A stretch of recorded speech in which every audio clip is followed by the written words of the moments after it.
All right, we're here. All right, we're here. I think the power is 100% good to go. They did some work on some equipment last night, right? They did some work on some equipment last night, and I think we're 100% good to go, man, on power-wise. Thankfully. Yo, Miss Crystal, hey, girl, hey. Hey, girl, hey. What's up, Miss Crystal? How you doing? How you doing? All right, so here we are. We're YouTubing it out, chat. I'm excited. Don't jinx it. No, I think it's good to go now. I think it's 100% good to go. So all the outages before were just controlled outages, and last night we had some in and out, right? Some in and out on the power, but I did see a vehicle, a power vehicle or whatever, power company vehicle in the neighborhood, right? And I think they were doing some work on something, but they fixed it, so we're good. We're good. Yo, Dan Carter, what's up, man? What's up, Dan? How you doing, bro? Yo, chat. I'm fucking excited to be here. This is my favorite thing that we do, right? My favorite thing that we do. I love it. Yo, Miss Crystal, what's up, ma'am? How you doing? How was your birthday yesterday? I hope everything went well. Oh, we doing good, Dan. Doing real good now that we have power and shit back, dude. Oh, man, it was a hell of a 4 or 5 days, right? It was a hell of 4 or 5 days, man. Shit was wildin', right? Wildin'. But we're here, and we're motivated. Ain't that right, y'all? Here and motivated. How was everybody else's week? Is everybody doing okay? Is everybody good? Or no? Yo, chat, I want y'all to do me a favor, man. If y'all could, list one thing in the chat, right? List one thing in the chat that you're thankful for. All right? List one thing in the chat that you're thankful for. I'm going to tell you what I'm thankful for right now is to be here. I'm thankful to have fucking power, right? I'm thankful to have power. I'm super excited. Yo, Miss Sadie, what's up? What's up, Miss Sadie? How you doing? Yo, I'm kind of curious too. Like, hold on. Let me go on the other side of it, right? I've never really seen it before, to be honest with you. So, Miss Sadie, I think that the best thing to do, right, is to smash that subscribe button, right? Thankful for family and friends? Hell yeah, Miss Sadie. You got to have some leftover cake? Hell yeah, that's what I'm talking about. Why'd you get leftover cake, though? Why didn't you get your own? Did they eat it before you got there? Did they eat the cake before you got there, or what? All right, so what I think we can do, chat, is in theory, you should be able to hit that like button, right? And then hit that subscribe button. So if y'all could, I know when you first go on your phone, hello, you should be able to hit that like and that subscribe button. You know what I'm saying? It's a little early. I know. Hello, Matt. Hello. Hey, Chris. Okay, well, we're all here. We're gonna go ahead and do our jump right in, right, Chris? Right? Yeah. Chris, Matt. Yeah. Jump right in. Favorite part of the week. Not so favorite part and most repeated thought. That button right there, favorite chat. Part of the week. That button right there. Was honestly today. Today was my favorite part of the week because it slowed things down. It should be for like me. that subscribe, that red button right there, I still chat. got a lot on my mind. That red button, check. Good stuff. Okay. I don't know how long it is. I don't think it's long. Week. Oh, probably Monday. Just because it's fucking Monday, okay? I mean, like, maybe about 15, 20 seconds. It was Monday. You know, that's where you maybe always about 15, fall 20 back seconds. on. You're I like, smashed that sub button before you stream. Hell yeah, bro. I appreciate that. Think about it, and it's like, it's Monday, and you're like, oh. Yo, I appreciate that, bro. Okay. I'll follow it. I'll go with that. Most repeated thought was... Yo, Jared's back. Jeremy's back. Tell a friend. Hell yeah. Like? Jeremy Smith. My boy Jeremy Smith in the house. Yo, Jeremy, what's up, dude? Video game. What's up, Jeremy? How you doing, bro? Yo, Jared. So, I think it's like 15 seconds. Most recently... Yo, Alex, I appreciate that. Yo, Dermot. So, Dermot, I'm going to move all the mental health streams up over here on this side, right? And then I'm going to do some videos on here to intern make the Facebook page. I'm pretty sure we can guess what your favorite and worst part of the week. Hey, go ahead, brother. My favorite part of the week is now having power. Also not paying attention to the news that said do not run your water because I didn't have any busted pipes, thankfully. Right. But yeah, that's my favorite part. It wasn't too bad, man. Like the only thing that I was frustrated with was not being able to stream. You know, like, and this is what, mud. You know, like you feel a responsibility to be here. You know what I'm saying? Like as a streamer, you know what I'm saying? And that really kind of tears you apart whenever you can't you know. But Yeah, but, you know, I'm sure your community knew, and they felt bad for you, you know. it was just So- you feel a responsibility being here for people, you know, and then you can't do it, and it kind of hurts. But other than that, I mean, I was okay with the cold. Like I said, thank God for Carhartt. It couldn't have happened on a better day to come back Friday. Hell yeah. And Mental Health Friday. All right. Well, there you go. Your most repeated thought must have been like, Jesus. Who's gonna change this world? This motherfucking family right here, right here. Power check. Man, what the hell? Yo, follow Edge can't send stars, so we won't be able to. We won't be able to do any stars or anything like that. I think you have to hit 1,000 subscribers, and you have to have 4,000 hours of watch time, of viewers time. Me and Chris have told what our favorite part. You have to have, I think, 1,000 subscribers. Give yourself the same question. And share it in the chat. We're gonna go move over to Matt Andrews mentoring. Like 4,000 hours of watch time or something. Worst part of the week and most repeated thought. Now. Going now, check. I always struggle for the worst part for like recently, which isn't a bad thing, obviously. But yeah, good thing. There's been a few this week. Oh no, shit, you do. I've mentioned to you before how I've got a bit of a present. My USMC tat, really nice from. This is my favorite one right here, y'all. Wagon Catering, who got Casey Lynn on my daughter's name. Wicked and in Wicked's chat. He obviously appreciated sort of the champion song. Wow. Can't really show you. Yeah, Chuck's wagon. How do you? Yeah. So that's a pretty big deal, man. There you go. Yeah, so I'm advertising Chuck's wagon over in the UK, so he's gone international. So I've got all right.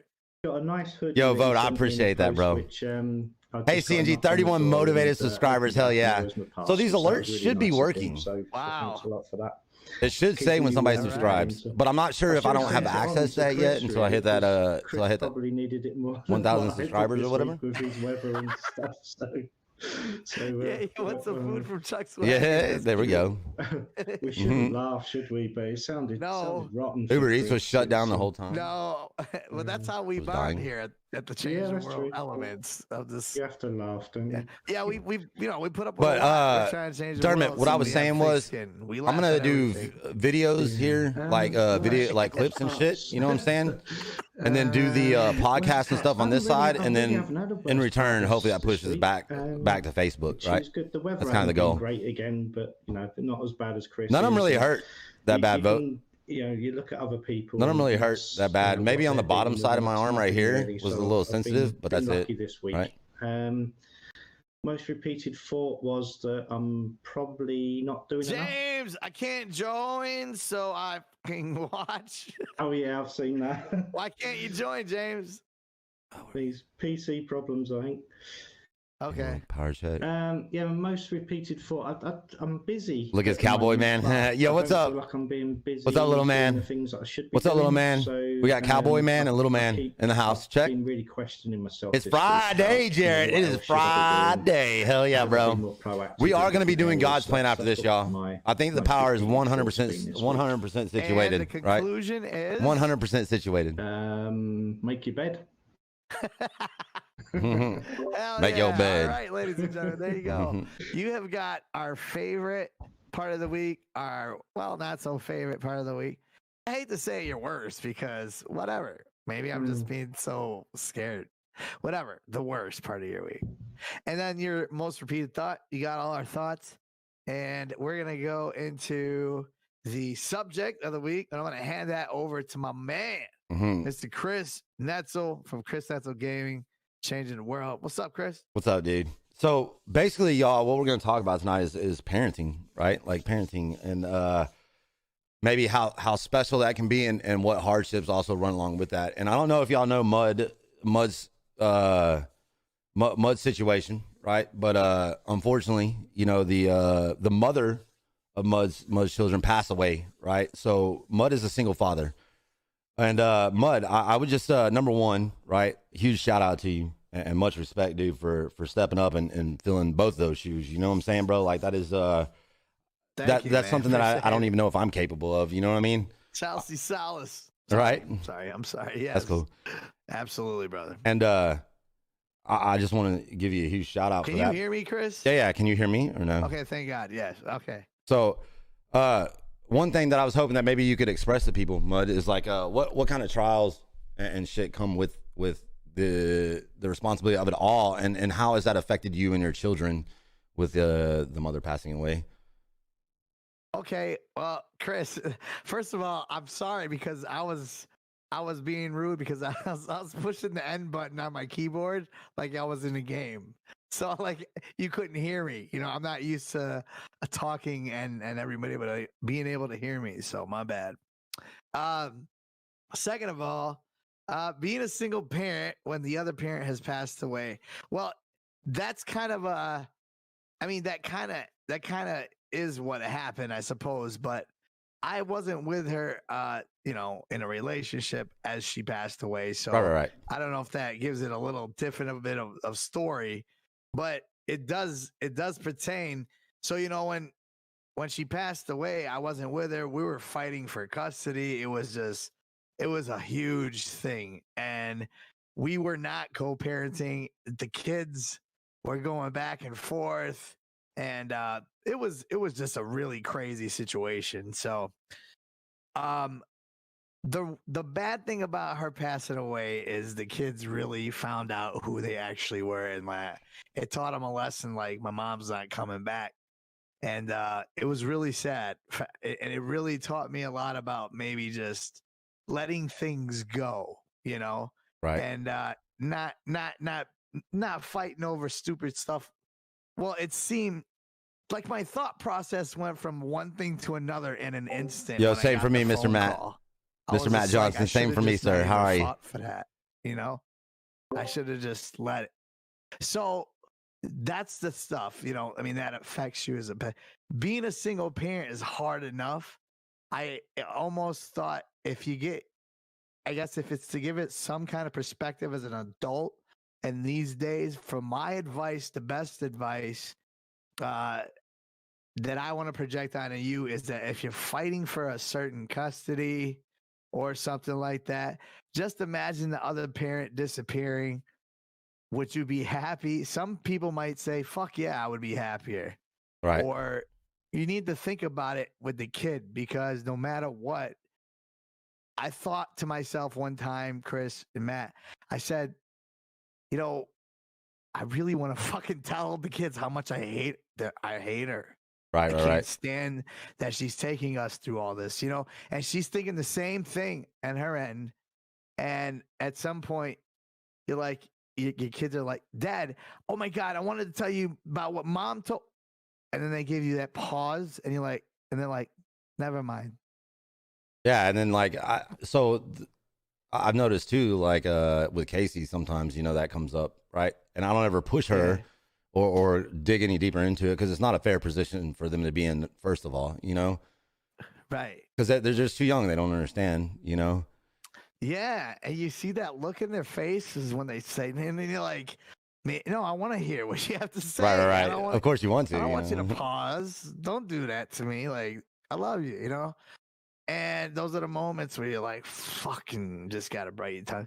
But you know what? Her being gone, it really, it made us closer, you know. Right. I was able to release more and be like, you know, your mother, you know, you remember when your mother said this? Yo, Dan, what's up, dude? What's up, Dan? It gave some closure so that the kids knew that I loved them, and that the mom loved them, and then they saw me saying things nice about the mother. Right. And you know, that was kind of it was either nothing with me, or I just kind of just moved away from the situation when they brought it up. But like after she passed away, now I'm more like, you know, I bet your mother liked that kind of thing, you know? Right.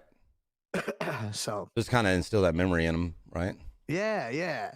But being a single parent is it's rough. It's really hard, just because, you know, it's just like you got a lot of shit to instill in these kids, and then like it's really kind of easy until they hit around that age where the hormones start kicking in, man, because yeah. I'm gonna tell you right now, my daughter, she's like a walking werewolf. I call it me and Jordan call it a walking werewolf. Oh, and there's moments where she's just like, Dad, how are you? And I'm like, oh, my baby's back. and then she takes the claws and slashes my neck. And it's Oh like, my God. oh my God. You really, those are the moments where you wish you could have the most help. That's like, and you don't know what to do. You're like, you want to read a story? And it's like, what does it look like? Oh my God. It's like, I don't know what to do, baby. Like, please tell me. And then like you have to take a few days off of like your job just to figure out what the fuck is going on. Mhm. And you know, those are the crazy moments that I really wish that I had a partner to go through with that, you know. Did you have to have that conversation with the children, or did somebody else do that? Right, like I had to with the mother passing away. Oh yeah. Oh, you know. Okay, Like, so did you go to the funeral with them, or like no, what was the no? Okay. So Chris, I did not take him to the funeral. It was a weird situation I was in. You know, I was with somebody during this time. By the time she passed away, it was a while after all the proceedings, and I had found somebody who was kind of going through the whole thing with me, and it was just when it happened, we told the kids. Right. The kids, Jordan just kind of nodded his head. He almost like he didn't even know what the hell to do, you know? Right. He did start crying after about a day. When it started setting in. My daughter had no idea. Like, she was just silly all the time. And I had never seen her this serious before. The person that was with at the time had a talk with her. She goes, you know what? I just realized, this is my daughter speaking. I just realized that I lost my mother and she's not coming back. That was just one day that she randomly said that, or or was that shortly after? It was like a day. It was like almost like a week later. Like she realized, she was like, "Hey, Dad," or you know, she grabbed whoever I was with at the time. She said, "Hey, I just got to talk to you." She's like, "I think I want to talk to you. I realize I'm not getting my mom back." She's like, "She's not coming back, is she?" And she was like, she sat down, she covered her head, she covered her eyes, and she goes, tell me. I remember she saying, I'm like, yeah, you're right. So I didn't like, those are the times where I have no idea what to do. Like, those are the crazy times, man.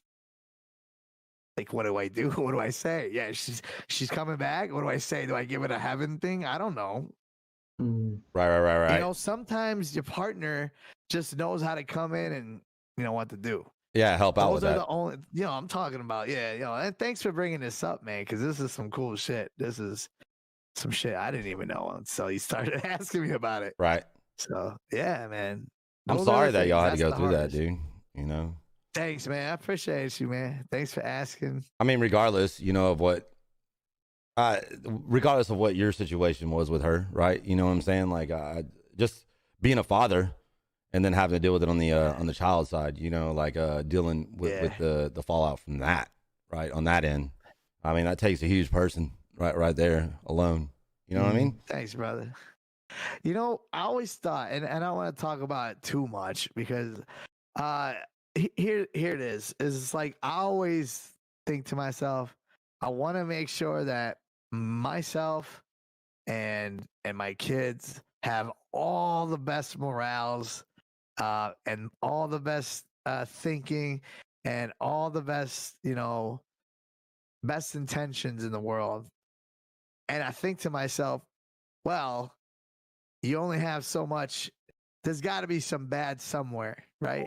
Yo, Daryl, what's up, Daryl? So that scares me sometimes. So like, I want to instill so many things in my kids, but I don't want to have them have anything bad in them. So at some point, you just kind of question, like, Jesus, what am I doing this? Like, for me not to know what to say to my daughter and these things happen, or for me not know how to teach my son to do this in this situation, is that going to make them weak in those situations? Right. You know what I mean? No, I'm tracking. That's the only thing. Like, I feel like I should just cover all the angles. It's a lot of stress. Yeah, I think that's the thing as a parent, isn't it? You obviously want the best for your children. You've got so many roles to kind of fulfill, and that's such a big thing that you want for them, isn't it? Is to to grow up into, you know, nice, good, decent people, and for Absolutely. them to have kind of an easy life, really, where, you know, Yeah. life is full of challenges anyway, but you know, you kind of want them to have the strength, don't you, to get through those situations or any Yeah. situations life throws at them. But at the same time, to be able to deal with those in a good way, really. Yeah. You know, it's such a lot of responsibility, and obviously worries a lot of people. And I think you can feel very It's when the kids capable are bigger and than in you. control No and shit, right? confident at one point, Yo. and then it only takes What's up, Daryl? How you one doing? thing to kind Yo, of Dan, I happen, or a appreciate that, bro. comment to be made, or a behaviour to pop up. Yo, Jeremy Smith with the and hashtag not Jared, then you Facebook go Gaming, Facebook completely to the other partnership, and extreme, change the don't you, of world. Hell losing yeah, your bro. confidence, really. Yeah. I mean, that's a really good point. Well, I mean, so I heard Chris, when we talk, he's always telling your daughter, he always telling Casey, like, hey, you're a Netzel, right? Yeah, And so yeah. I started saying that to my kids, not that they're a Netzel. Like, You're like, hey, you're a Netzel? like, listen, son, Is Jordan you're going a to pop in the Netzel. chat and be like, are you my what? dad? Jordan's going to pop in the chat. Are you my dad? No, like, one day I was like, you know what? I remember I was making tacos. I was flipping the meat, and I said, my son's like, but Dad, I don't know about this. It's like something. It's gonna take forever. I was like, listen, Siam. I was like, listen, Jordan, you're a Siam. That's right. And he looked at me. And he looked at me like I misspelled like up or something. Like, what did you just say? And I was like, I'm serious. And I was trying not to laugh. And I was like, you're a Siam, man. You can do this. You can get yourself through anything. There's a little backstory on that. Next thing, he came back and, he didn't do it, but he tried. So the backstory on that, y'all, is that Casey has been going through some things. You know what I'm saying? And there's been some stuff going on. And I had a conversation with her, and what I told her is that, like, she lied about something, right? Lied about something. And then what I told her, y'all, is that, listen, you're a fucking Netzel, right? Like, you have got to be, you have those morals, you have those stuff already instilled in you. You need to take pride in that. Take pride in yourself. Be proud of who you are. And lying to people, she lied to her mom, right? Which, even on the flip side of that, it's like one of those things where, you should probably pay more attention to her or whatever. It still boils down to the fact of motivating your child to do the right thing, giving them some kind of teach them pride, teach them to take pride in themselves, teach them to take pride in who they are. That way they're strong enough to combat, like, all the bullying, all the other shit that children have to deal with these days that we never had to. I mean, we had bullying, but I feel like maybe back in my younger days, we were raised a little bit different. You know what I'm saying? There weren't so many outside sources like social media and all that crap, right? That influence your children in all sorts of different awkward ways, right? So we were kind of taught, without having those extra influences. You know what I'm saying? So, but that's what that was all about. Was just I told her, you're a Netzel. We don't lie, cheat, steal. But we're out here to help people that can't stand up for themselves, and then just steer them in the right direction, right? That's funny that you mentioned that, though, Mud. That's funny that you mentioned that. Yeah. Yeah, it really, like, did something, bro. It did something. Like, I don't know what it does, but it does. It fills the gaps for me. Because whenever I don't know what to say from now on, I'm like, you're a Siam, god damn it, figure it out. And they're like, yeah, that makes sense. Then they go burn down buildings, and I'm like, well, that's not what I meant. And we always want better for our children, right? I mean, hell yeah. Like, somebody put in the chat, like, when my kids do something bad, I always ask myself a question: did I ever do it? There's a lot of situations that come up where I mean, me as a father have done the same thing. You know what I'm saying? Number one, that gives us the wisdom to know how to pick that shit up, right? But number two, like, if we want better for our children, we still guide them in a better direction. You know what I mean? So, like, even though I may have done something at a young age that Casey does, like, I'm still gonna get on her ass about it, But I always believe, and not only do you deliver the ass chewing, but at the end of it, you got it to the right direction. You know what I'm saying? Like, you get on their ass about something, but then you give them a way to better themselves from it, right? And never leave it as just a hate fest or anything like that. You know what I'm saying? Like, because they will misinterpret and they'll say that, like Casey said it before, whenever she gets her ass, handed to her over something that she wasn't supposed to do, oh, you don't love me. That's the reason why, and I always, listen, dude, to me, I take that with a grain of salt. I can legitimately tell y'all that does not faze me. At first it did. At first it did, right? At first it did, but then like you hear it and you just understand that that's just a way of them trying to stay out of the heat, right? They went in the kitchen, they didn't want that heat, so now they got it, and then they want to redirect it. You know what I'm saying? But I just take that with a grain of salt. I just say I know you're just saying that right now, Casey, because you're angry, and I accept that and I forgive you for that. But that does not take away from why we're here talking. You know what I mean? Yeah. I don't love you. Yeah. You don't love me, Dad. I'm like, yeah, we know that's a lie, right? Oh my God, Chris, it was my first time she had me, bro. It's so hard to hear the first time too, bro. It's so hard. It's super hard to hear. Well, she had me, she said, Daddy, and it was like, dun, dun, dun. Yeah, honey, I don't love you anymore. You're like, okay. Like, oh my God, bro. So the first time, the worst week of my life, the first time it was tragic for me. It was devastating, right? I didn't show that to her. Like I stayed above it. I just didn't talk about it. But I've learned that now, bro. Like when she doesn't really do it so much now, she's kind of grown out of it, right? But when she would start doing it, bro, it's like one of those things where I'm like, I know that you're lying right now. Well, I wouldn't even necessarily say that. I was like, I know you're just saying that right now because you're angry, right? And I know that you don't want to be in trouble. But the fact of the reality is that you're a child. And you're going to make mistakes, and I'm here as a father to correct those mistakes and give you a way to not make them no more. So, but that first time, it was devastating. I'm not going to lie to you. It was bad, especially like with being a single, with not being together with my ex-wife, right? Naturally, like we separated and divorced when Casey was a very, very young age, right? So like you're here all alone as a father, and then your child tells you that she doesn't love you no more, or you don't love her, or whatever. It's very, very hurtful. You know what I mean? Don't get me wrong, but like I've learned that that's just a tool, right? It's a tool. It's a natural human go-to reaction to try and get themselves out of the situation that they're in. But that's why we as parents teach them other ways to do that, right? Like it's not healthy to say those things. So it's that go-to comment as well, isn't it? Though that but she's like, oh, you think you'll get me in trouble? I got something for you, motherfucker, right? I got something for you. You don't love me, or I don't love you, and you're like, good try. I mean, that's a legitimate good try. Chris, what would be worse if she said, I don't love you, or she said, Daddy, I love you?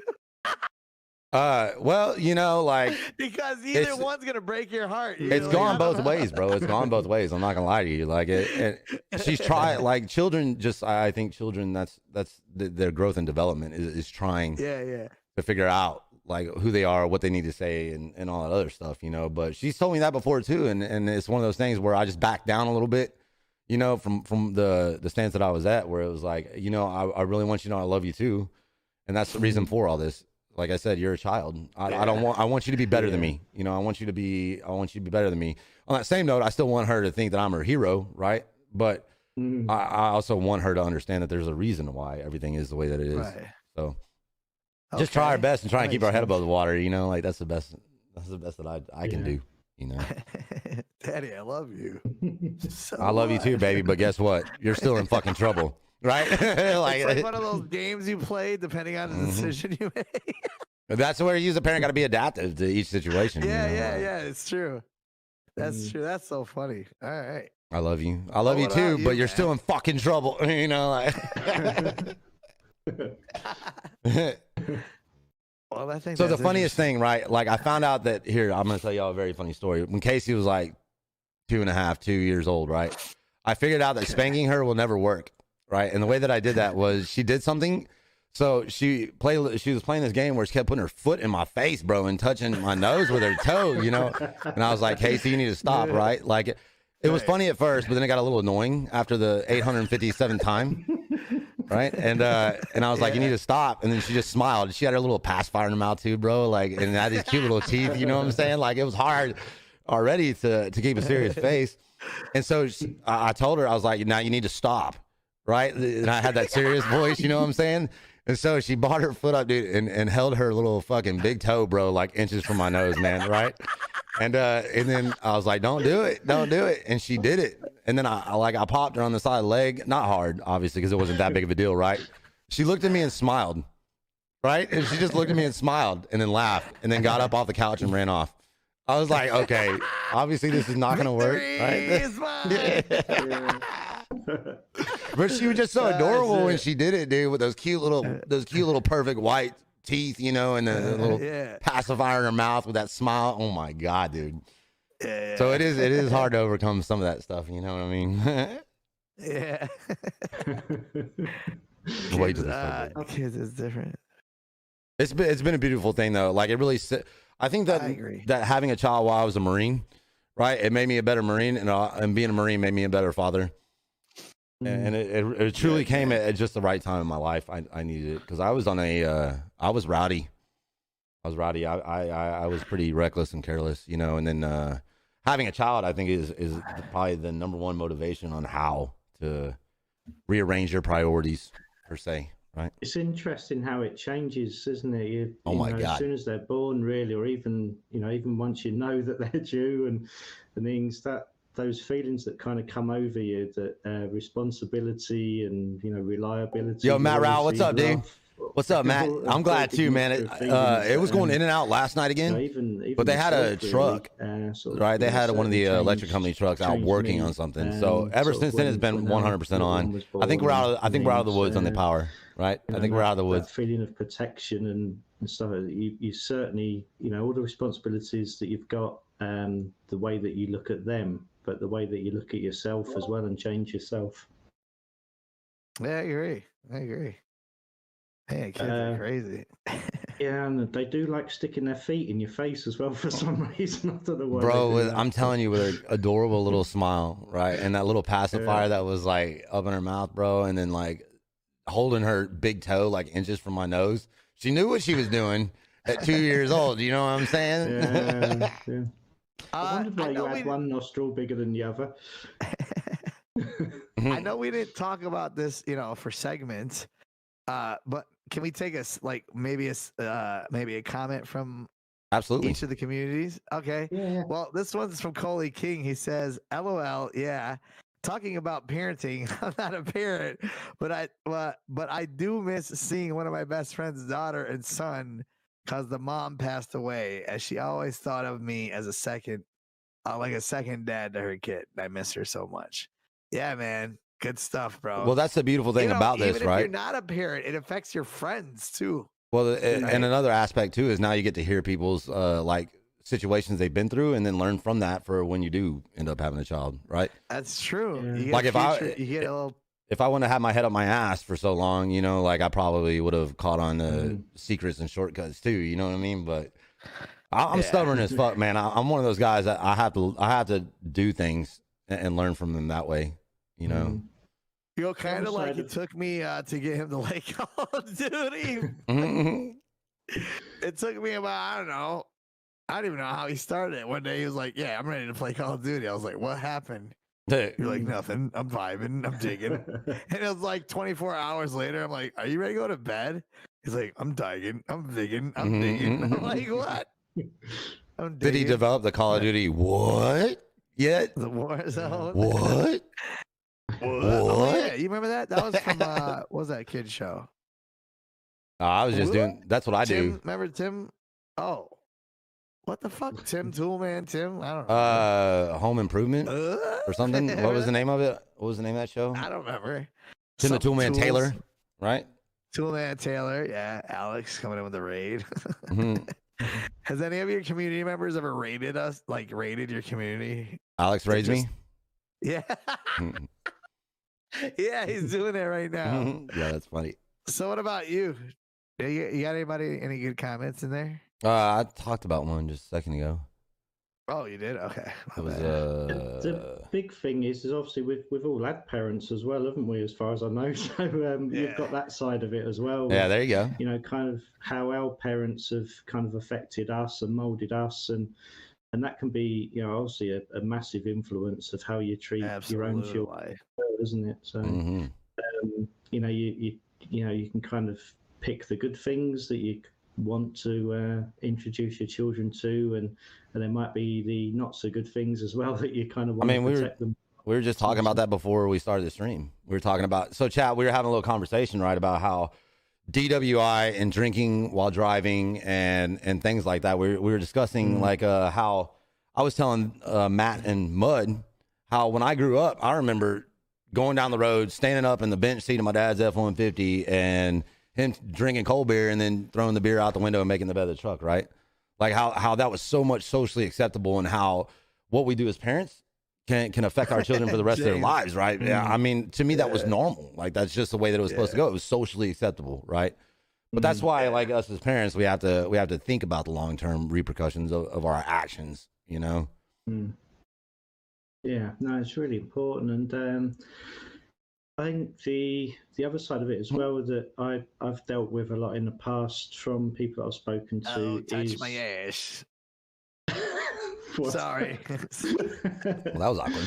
Sorry, I forgot. I thought I was muted again. I don't think I've ever dealt with that, but there you go. It was an ad. Was it an ad? Okay, whatever. Sorry. Yeah, he's kind of you know, if you've experienced sort of negative behavior from your parents, that Yo, you Miss don't Crystal, wanna she's doing follow great. on as well, is They not grow up going so damn fast, kind of too you know. far the other extreme. They grow up because so damn fast. I just rather won't than smack my copying kid like mom that did. behavior again, Well, you got to kind of adapt to whatever works for your overreact, child. You know what I mean? trying Like with to Casey, it's move away not from it spanking. or, All right, it's not. sort of Hers cover it over. Hers really, is or like, not, God, not chat, to she encourage hated being that put in the same corner. behavior. But going Oh my too God, far she the other hated being put in the extreme corner, can chat. then It was have ridiculous. a kind Like of that was really the most negative effective impact way as well, of because you discipline. introduce something else. Welcome, to them Raiders. where Yo, Alex, what's it's up, dog? important What's up, to Alex? try to keep Yo, that's that funny as shit. balance and you know, kind of approach things and situations with that balance rather than going from one extreme to the other, really. Absolutely. We've got a couple of people in the waiting room, haven't we? Are we Yeah, ready? Do we? let's move them on in. I had no idea. We're gonna be taking phone calls now, chat. There we go. I'm about to get James up in here. There we go. James, what's up, James? Are you there? Hello, James. He was in chat. We might have surprised him. Hello, James. James. APG Ace Gaming. James. Check. All right. James says he's coming in. That's good. He's already in the chat. We're just waiting for him. My name is APG. APG. Ace. A rap about things with bass. No treble needed. Because he's got mace. What's up, boys? What's up, dude? Hello. What's up, Dad? Here he goes. Here he goes again. With it cold again. Shit. I'm So what's starting up, to question James? my immunity. Whoa, what is the matter? There you go. We can hear you now. I can hear you. Not no more. Oh, is that right? Oh, okay. Yo, welcome, Raiders. Yeah, Alex, what's up, dude? It's the nerves against the NSS winds check? of time. Hello? NSS check. Hello, Can you hear James. us, James. I keep it positive. Passive. Alex with the raid. Hold on, I just- So I gotta fix this. So Okay. Go ahead. Do your thing. No, we can hear you now. Are you here? Huh? I don't think he can hear us, can he? We can hear him. Change your output or your input. But I can only hear it through your stream. There we go. Because that would mean Change we're your about input. 3 days late. Yeah, change your input or whatever. Or output or something. I think it might be his output because we could hear him in his input. Yeah, so it'll probably be the output, right? Yeah. It's the output. He can't hear us. This reminds me of your stream earlier, Mud, where you was talking about invoices and out voices. That shit was Welcome, Raiders. the guy I was talking to the guy. He didn't say nothing. I'm gonna start saying that when you kill Arthur. I was like, you give me an invoice. What about an outvoice? Uh-huh.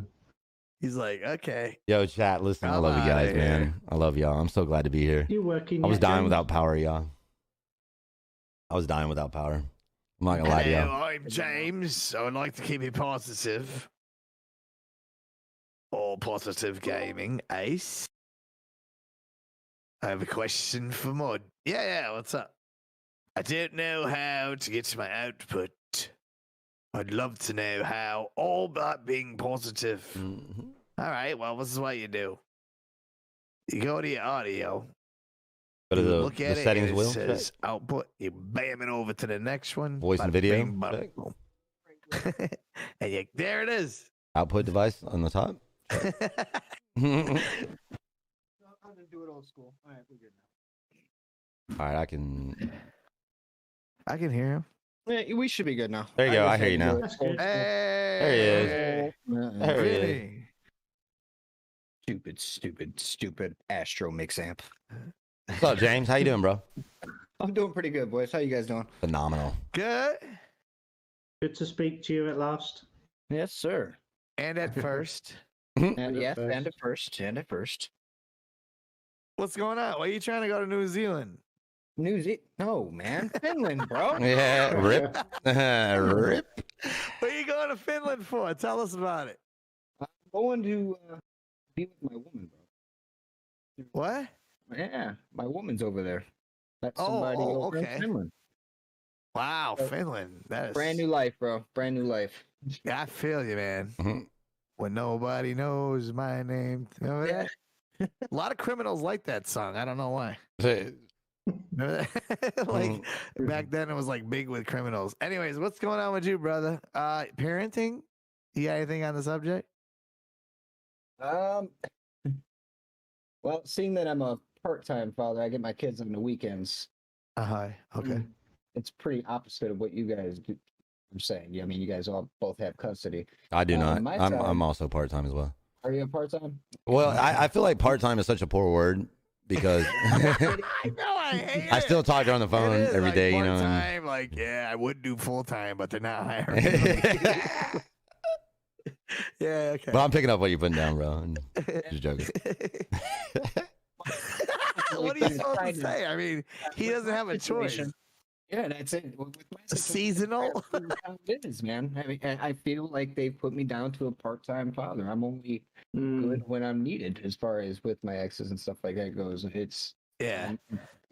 I'm basically a babysitter for them on the weekends, and if they don't Yeah. want to do my kids, I don't get the kids because in all reality, I don't have actual custody of my kids at all. It's not court ordered, Okay. so it's a little different for me. Have you thought about going Do to you- court and getting a court order? I mean, that might increase your time. It would have been thousands. It's hard up here in Ohio. It's really, really, really difficult to get the court dates. I mean, my buddy spent upwards to about $15,000. That's about how much I spent too. Damn, man. Man, that's just I don't have that kind of money. And now that my kids are older, it's a little easier. My youngest is turning 12 this year, so it's a Yeah. little different for me, man. They're a little bit older now, so it's a little easier than it was before.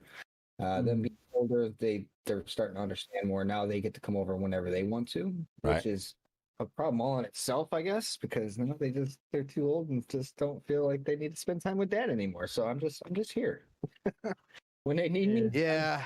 We all go through that. Mhm. That's I hate how sometimes that works like that because have you ever stopped and thought when you're playing with your kids and you actually stopped and thought, you're like, you know what? You maybe should accept this moment because one day it's not gonna be there no more. And then you're like, it'll be there. I'm not ready for the tomorrow." back talking stage.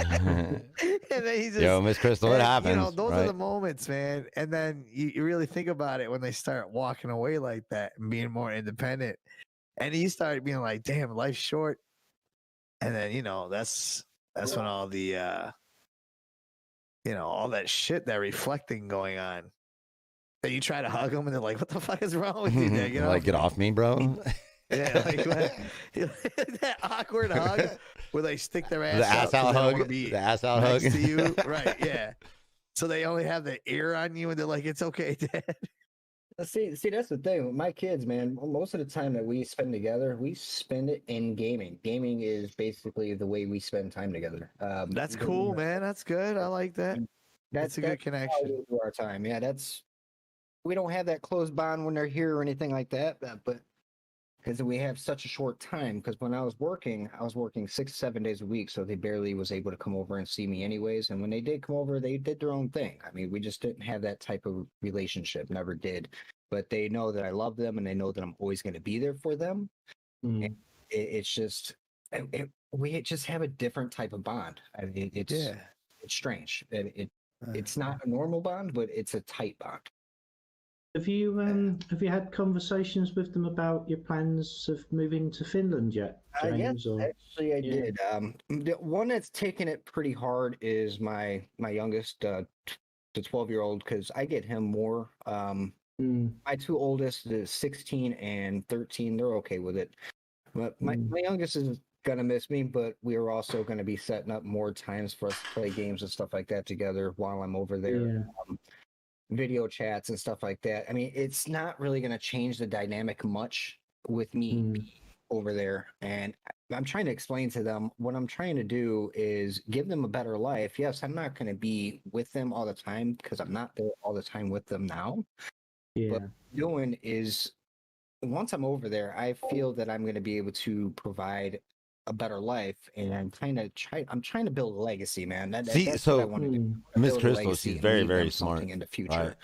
And that's the trouble that I have. When they are very, older, very hey, smart, you guys want to come to Finland? Very, very you guys smart. Get to come to Finland. You guys get to that's more than I've to do. I've been stuck in the fucking United I'm States proud of that. So, Miss Crystal, I'm proud of that a lot. Finland, and I try and encourage that. I try and encourage that intelligence. Game of Thrones kind of stuff. That see through the bullshit kind of intelligence. She's got those street smarts, right? Already, which is good, right? And I don't ever want to discourage her from that. So anytime things come up, like I try and build her up. You know what I'm saying?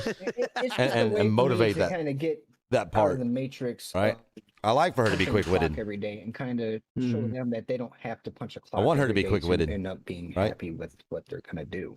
That's going to be beneficial to her in the long run. Dreams and everything like that. Right. And this is kind of after what I went through back in November with my divorce and my depression and everything like that. I decided I'm going to start living my life for me, and that's kind of what I'm doing. I'm not going to forget about my kids. I'm not leaving my kids, even though I've already gotten that from the exes. You know, I can't believe you're doing that with your kids. And not going to go there with them, but it is what it is. One day my kids are going to understand, and one day everybody's going to actually understand what I'm doing, and it is going to be for the better. Hey, bro, I feel it, bro. Shit. I want to fucking move them to Finland now too, man. It's Let's gonna do it, bro. It's exciting. It's a change. I want to go to Finland and like come back to the States like all distinguished, you know, distinguished individuals. I want to be able to say I've been to Finland. Right. Why don't you just take what I'm doing. vacation? So I went to Finland. No, that and I just think it's gonna be so cool. I bet you it's gonna be a culture. Is there a culture shock? It's gonna be Are they kind of the same stuff? No, they're completely different. They're laid back. Really?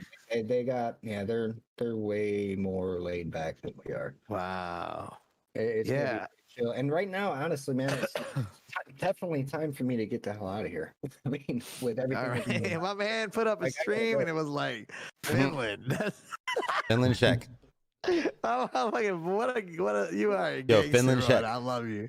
He was like, Finland. That's it.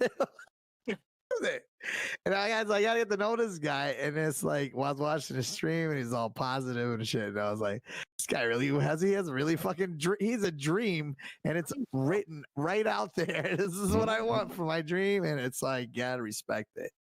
I'm doing it. I mean, there's nothing that stopped me from doing what I have planned. No, I love it.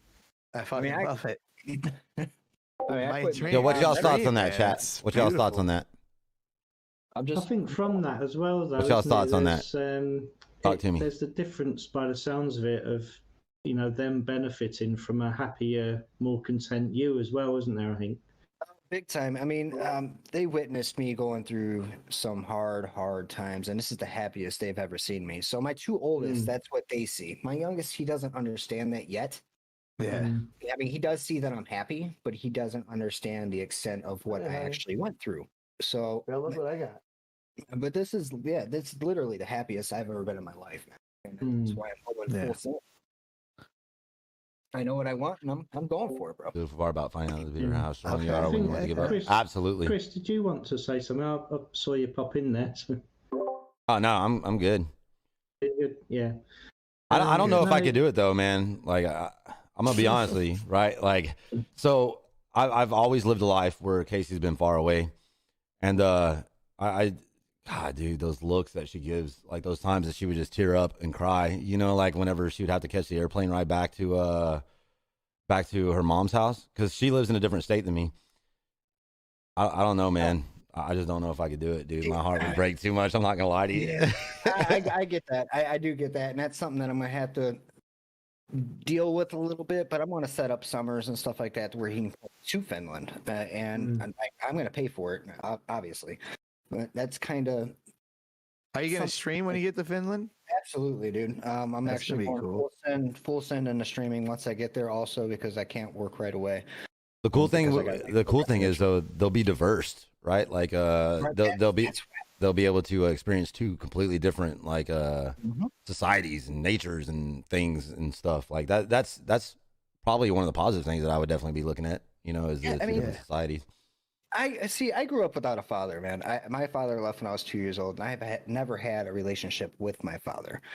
So, I mean, that's kind of what people keep throwing in my face. I can't believe you're going to do what your dad did to me. And in my mind is, you guys have no idea how I felt with what my dad did to me. So me going now, after my kids are older, is nothing like what my father did to me. I'm not abandoning my kids. I'm always going to be there, video chatting. Always, Miss video Crystal. games with them. Always. I'm going to make sure they're there. Right, make always. sure they're incorporated inside my life. Still, it's just going to be a little bit different than what society thinks is what it's supposed to be. I mean, times have changed. Yeah, it makes sense.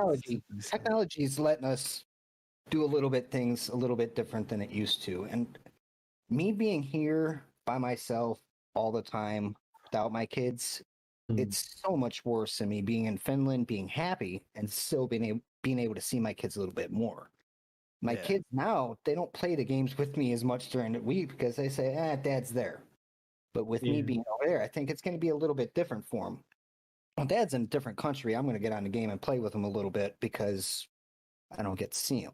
I don't know if that's how it's going to go. I'm hoping that's how it's going to go.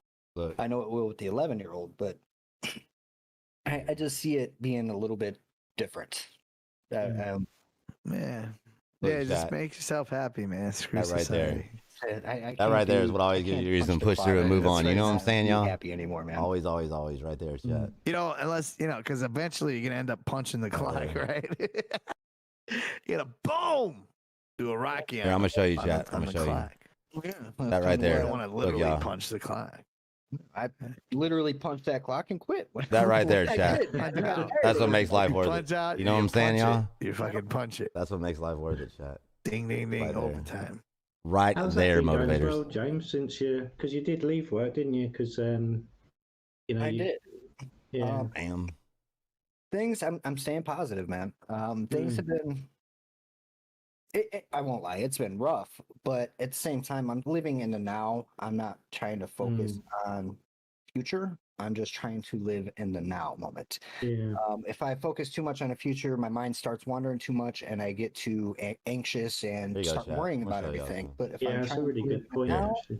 Man, I'm trying to live in the now and stay focused on what I can do day by day. Something I've always struggled with, but something I've been doing pretty well lately. And everything's been kind of falling into place every day. And then I'm thankful for the things that do fall into place. Hold on, chat. For me being out of work for about a month, I think I'm doing pretty well. Look, chat. A beautiful things little I've baby been girl. working with the streaming and everything like that. A beautiful little baby girl. Look. It's slowly growing, and I'm slowly starting to find my type of people. I've noticed with the new positive outlook look on at life. Look at that little snide look right there. To be drawn to. Look at that little snide look, chat. Meet more like-minded people, and that's been excellent. I mean, that's kind of what I want. I want a good community of like-minded people. It's amazing how that works, though, as well, isn't it? It's even through kind of streaming or sort of social media use and things like that. If you're a positive person and you've got a positive outlook, it is like that magnet, isn't it? You do draw positive people to you. That daddy's little firecracker. I mean, that's just way. I like this one a lot. Yeah, this is one of my favorite pictures. I mean, I'm full send. That's one of my favorite pictures right there. I hope you don't mind me asking, what kind of difference has that made to your outlook and to your health sort of at the moment compared to what it was sort of a month ago, if you like? Since back in November when I went through Look, the yeah, look. hardcore depression stage that I went through, and I Yo, I kinda love the woke fact up that and y'all I are said, here. "Fuck That this, should I'm mean the gonna world be to me, happy. right? I'm gonna love myself. I'm actually happy with who I am. I wasn't the problem within my marriage. I, everything changed for me, man. Just my life has been so much better. I quit taking all my prescription pills. I'm no longer on any That type of chat pain was medication right for after. the pain, and I don't feel any That pain picture right there anymore. is right after. Right, No more antidepressants. Don't need them. I'm completely fine. My ADHD is cleared up. No more Adderall. I quit smoking weed every day. I haven't had that in probably about 2 months, and that's something that I said I'd never quit.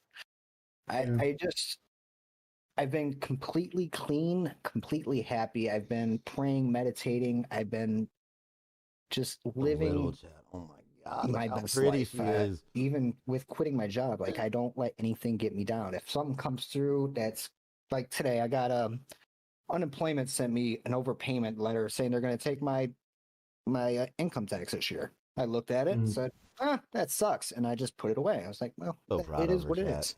So proud. You guys get your money. Look I'm at not that going to look. let that bother me. Her shirt says, "My daddy's truck is better than yours." Me living with the life of the mindset of positivity has helped tremendously. And I just noticed that everything's been, God, she's so beautiful. positivity's been coming back. I'm so proud of her. As much as I'm putting it out. Proud of her. And it's been amazing, man. It's definitely the way I wish I would have lived my life a long time ago, because I think I'd be a lot further. So a lot of my work is kind of to encouraging people really to flip those negatives into positives and things. Would you say that was a hard thing to do, to start off with, or was it kind of small little steps that you took that you felt were quite easy, or did you feel that it was difficult? Such an adorable little thing. For me, I've never been one to really let such an adorable little thing. You know what I'm saying, y'all? Hardcore. So I mean, it was maybe a little bit easier for me than it could be for most people. Such an adorable little thing. Like with my ex-wife, I tried to tell her that all the time. Like, you got to look at the glass being half full instead of it being half empty. And she hated it. So for me, maybe it was a little bit easier. I don't know if it's because of my upbringing and everything like that. My grandmother kind of instilled love in me. I've always been the type of person to love and kind of live with my heart a little bit more than most people out there. Everybody's got a different degree. So I mean, what works for me, like I told Mud the other day, what works for us might not work for the next person. So but you got to find, if it does, I mean, you can find those people that it does work for, and if it does help them, it's going to be excellent. But it's not going to work for everybody. Not everybody can sit. Some people are going to say, yeah, you're too positive, fuck you, that shit's for the birds. It doesn't work. And no, but it can. If you reach enough people, you can find the people that it will help. And just even if it helps one or two people, that's what matters to me. Yeah, for sure. No, definitely. I kind of often sort of compare it to sort of a group of smokers in a workplace, if you like, sort of the group that kind of go outside. Yo, and she's so adorable, y'all. She's so little. She's so little. And you know, if you get kind of one person in that group that wants to be different, and you know, they kind of go, right, okay, you know, my New Year's resolution is I'm going to stop smoking this year. You know, they kind of make their plan. They separate themselves from that group because they'll stay in the workplace rather than go out. But that group, I don't mean to pick on smokers here, really, but that group quite often. Just kidding. But that I'm not group, a smoker at all. Sorry. I didn't know whether he was or not much. So, but yeah, that group often it makes them kind of perhaps feel a little bit uncomfortable because someone has decided to do a little bit different. So that's when you kind of get them saying, "Oh, you know, you're coming out for a cigarette, you're coming out for a smoke, you're coming out for a break," and things because that one person just stepping outside of that group, and if you know, if you kind of compare it to a group of negative people where someone says, right, I'm going to be positive from now on, it makes them feel more comfortable to kind of pull that person kind of back towards them. That's exactly it. And that's kind of how I felt with my ex-wife. I mean, she was very, very, very negative person, and it always felt like she didn't want, like she fed on negativity. It felt like anytime I tried to be happy and she tried to pull me back to her level, she like wanted to see me in pain, and it just drove me nuts. And I tried for so long. That's why this girl here in Finland, I mean, she I don't know, it's weird, it's different, and that's, I guess, a story for another day. But it's just, she's on my level, she's on my frequency, she's on my vibe, she's like right there with me on everything. She supports me completely on everything I do, and that is something I was missing. I mean, that is the one piece I was missing, because I've tried all this stuff with my ex too. I mean, trying to get her into the whole streaming thing, kind of support. I agree with that 100%, Crystal. Start different pages, kind of to help people. I agree with that 100%. It was called One Race to Human Race, and wanted her to kind of get in there with me and kind of do some things. I agree 100%. No, it just wasn't happening. Has she got children as well? She does. I had 3 stepchildren. But we don't have any kids together, thank God, because that would be fucking brutal. But all brutal gaming. In the place that I am right now. All brutal gaming. Have you spoken to them much, or? The stepkids, no, they don't. Took them all in as my own. They're all older. I agree. In their 20s and shit. So, like Miss that. Crystal, it's still heartbreaking though. I'm not gonna lie to you. Like every time she has to leave to go back, like it's always taking every ounce of like strength to not break down right there. Yeah, it is. You know, in the airport, it dude. Really is. Especially when she was younger, she right? does have 4 kids, especially when she was younger, like she would just look kids, at me and be like, "I don't want to go, Daddy. I want to stay here although with we you," have with that little tears running down her language face. Not like They a fucking love me. not like a I'm pouty cry, you know what I'm sweet saying, and Chad? But it was cool. that point where just tears were coming down. You know what I mean? My kids are And like just to be able to, it's an adventure. It's terrible. And It's terrible. That's one right? thing I've always been missing in my life is adventure, and that's why I'm so on board with this, because I'm just excited to see what's gonna happen, man. I don't. Not I love going to work, clocking in, clocking out, going home, showering, eating, going to bed, rinse and repeat. I don't have to do that no more. I'm breaking that cycle, getting out, and I'm doing something for me for once. I have a question. So why am I just now seeing? And this is pretty important now. I know, because we've been talking about like positivity and stuff. What I have, Miss Crystal, for some reason, I'm just now seeing your comment about how does Thomas 3 and already quick-witted. Did you just type that or no? Or is this just how showing does up one late? attain a chick from Finland who keeps positive and supports everything you do? Dude, I don't know. It was a fucking meme group, bud. Oh my God. It's like, Facebook. well, inquiring minds want to know. Dude, it was a meme group on Facebook. I'm asking for a friend. A meme? Oh, a meme. meme. Like a Meme. mean group. Like you guys Like are a- all mean to each Oh, other. like a fucking dirty hot jokes fucking meme group, dude. It was a meme group, a joking meme group that we met. It was instant That's connection. It was weird. It was That's instant. funny. Started with a That's mean funny. group, Okay, Chad? okay. A mean group? Yeah, it's weird, bud. That's like I said. It's okay. I was just wondering because that's I'm a like whole- start joining meme groups. It's a whole other story, man. All in Right. itself. Can I borrow a mean group? Check. That's right. I'm gonna start joining meme groups. I want to meet the love of my fucking life, and I want A to dirty, hot, sexy meme group. Yeah, it's one of those. It was weird. Okay, that sounds good. Hello. Oh, Hello. there you go. Sorry. The Yeah, thing with her that Go was for really, really weird. She's been through exactly the same background as I have. Her dad left her really? when she was 2 years old. She had a rough upbringing. Same type of 3 favorite animals were the same. Like everything that we have in common. It's man. It's Cookies. Cookies. Cookies. It's weird, bud. I want I cookies don't know right how now. else to explain it, dude. I want It's cookies good. right now. It really is. seems like I want a surreal. cookie, I too. get it. It does. I don't It blame 'em. seems- it I don't does blame seem 1 bit. surreal. I want a That's cookie, why, too. Yeah, you know. There's a story Yeah. there. There's definitely a story. I like the fact Well, I'm that the glad quick witted. you Like have I do a lot of I'm glad encouraging it's- on that. I like honestly, that's a really. I really good think that should be place to encouraged. in life. So It feels good. hopefully you'll It's get crazy your how goal their little soon their or little minds, whatever. man, just work so That's the well, plan. right?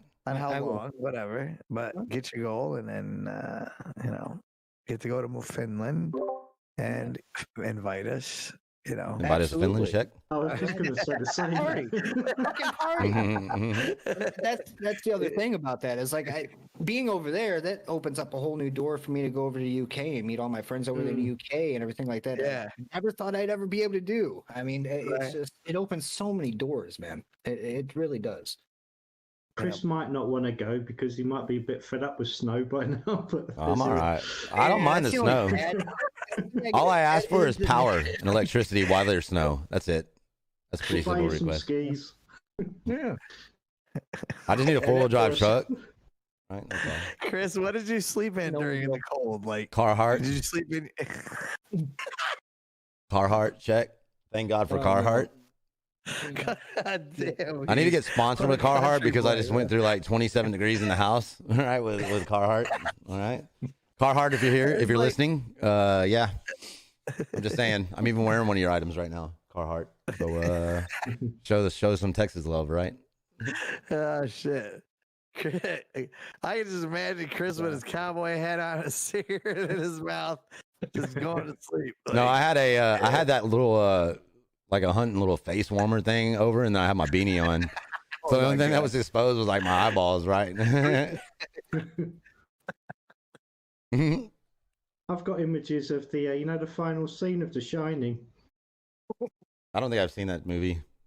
Haven't you? You haven't seen it where he's frozen at the end, and I've given it away now, haven't I? As well, so just ruined that film for you. oh, Yeah, boy, he's- that's funny. just sat there frozen in the end of it. Here you go, Mud. I got one for you, dog. We got one way. There you go. Check Now that is Facebook cool. Messenger. This picture that we are looking at is amazing. I love it. I'm serious. I'm so in love with it. What are we doing? What is So I just sent you a picture on Messenger, right? This is Okay. so that first night that the power went out, I just walked around all night, all the neighborhoods and shit, dude. Like fucking in the snow, it was badass. There wasn't no power on. There wasn't nothing better to do. You know what I'm saying? You are turning into the character out of Red Dead, aren't you? Oh, it was I've just cold, seen man. that It was cold, picture. cold. I'm not gonna lie to y'all. Connection with him. It was cold, cold. Oh yeah, dude. Okay. Damn, it's like snow and dark. I could bury my boot in the snow, dude. It was wild. That's how much snow we had. We ain't ever had that much, I don't think. That's a lot of snow for Crazy. Texas, dude. It was fun. Dang, man, that's a lot of snow. It was a good time, man. Damn, you actually wear cowboy boots, Chris. Yeah. I didn't know that. Always. I thought you wore like Adidas or something. All right. Adidas. I thought you were like gym shoes. I didn't know. Well, I guess it's kind of hard to picture your gym shoes. Now I can't picture you without gym. Okay. Cowboy boots. You really are a cowboy. Damn. I have my What? fake boots. Check. Not fake. I They're know, I'm real just kidding. boots. This is ladies and gentlemen, if you are now just tuning in, Chris is a real cowboy. That's my boy right there, boy. Oh my god. All right. So, well, is there any more phone calls? I think there is. I think we got one more. I got one more. All right. Well, is there any conclusion to what you wanted to say, Mr. APG, All Positive Gaming? Besides, you will be moving to Finland soon, and I'm moving to Finland, and I love you guys. Yo, good luck with it, I man. love Good luck. That's some good shit, man. Hello, guys. I really respect what you guys are trying to do here on Facebook and within this community, dude. And I definitely want to be a part of it because I really want to see the negativity out of the Facebook community and within the gaming community as a whole. Because I Okay, just know bro. that there are a lot of people out there suffering that game, dude. And I really think that we can change the world one person at a time. If we just changed one life, then people go ahead and change another life. The gaming community can change, and I really respect what you guys are trying to do here. I appreciate that. And same to Well, you, bro. Thank you so much, bro. I mean, we are trying to grow. We, it started out with me, Chris, and Matt, and we're always looking for somebody who's pretty serious about this kind of thing, and who fits in kind of in our puzzle of things. And, if that ends up being the case, who knows? We might be adding more people, right, guys? I don't know. It's just for the future, But I really like what you had to offer. I love where your story is coming from, bro. And I can vibe with it. I can always use a connection in Finland as well. You'll still end up going to New Zealand instead by mistake, but Mud ends up in New Well, you're Zealand. supposed to meet me here. Subconsciously, you want to go to New Zealand? Check. Take it easy. I don't know how else to say it. Hardest part about saying goodbye is saying goodbye. All right, and it's Dan that's next, y'all. I love you in the most unawkward way. Love you. All right. I love you. He's In out, the bro. most awkward way possible. In the most awkward way. All right, the most awkward way. We got Dan. Dan Carter. Dan Carter. Oh, Dan. Man from Good day, morning. the endless Oh, that's UK Australian? island that doesn't exist. That's not Dan. How's it going? Yo, hashtag change. What's up, Dan? How you doing, man? Amazing. Hello? You still got snow there, Chris? I think it finally melted away today. Oh man, did you make a snowman? No. To be honest, my hands were too cold. I could have just imagined Chris just getting his rifle and shooting snow. Like, I wonder That if was- it's shootable. Dude, that would have been a good idea, bro. But I didn't do What if it. it was stop bullets? I think I might have gone to jail over that, though. Right? That would have been the only issue. Like, I'm gonna fucking shoot some of this snowy stuff. I'm out in the middle of the street in the subdivision with an AR, fucking pop, pop, pop, pop, pop. America, Shapes of freedom and snow. fuck yeah, right? Like if I say that, it should be okay, you know? Oh my god. All right, well, that's something on my list that's not shootable. Boom. just keep away from the yellow stuff. I pissed in the snow. I definitely pissed in the snow a few times. Anyways, So yeah, back to parenting. yeah. I think stepkids, that's tough. Like, I've got kids obviously, but like stepkids. Oh tough. yeah, absolutely. Like when they're a certain age as well, like when they resent you, like you're not my dad, that kind of age. So yeah, even till now, I still get the same like that look, if you know what I mean. Like I had to go to my wife, like, yeah, can you tell him? Yo, Yeah, Miss fucking Crystal, I listening to appreciate me, them or kind of they're not listening words. to me. So yeah, Appreciate them kind of words. That becomes tough. Yeah, I think I've had this moment before because I've had stepkids. Yeah. Sometimes you gotta be like, you're right, I'm not your fucking dad. But I'm still the disciplinarian here. Like you're still gonna do what I tell you to do. Pull him to the side. You're right, you little bastard. I'm not your fucking dad. Listen, I love your mom, and I'm gonna love your mom, and if she loves you, that means I gotta fucking love you too. So get your shit I'm gonna together. love you no matter what. And if you don't I need actually anything from me, that's good. Just stay away. I have wedding photos of my stepson, and every photo just sat there looking like he'd been slapped like in the face. Oh. Like, every single photo, like he was not impressed at all. Oh my god. It can be very challenging though. I dated a chick for a long time with a daughter, right?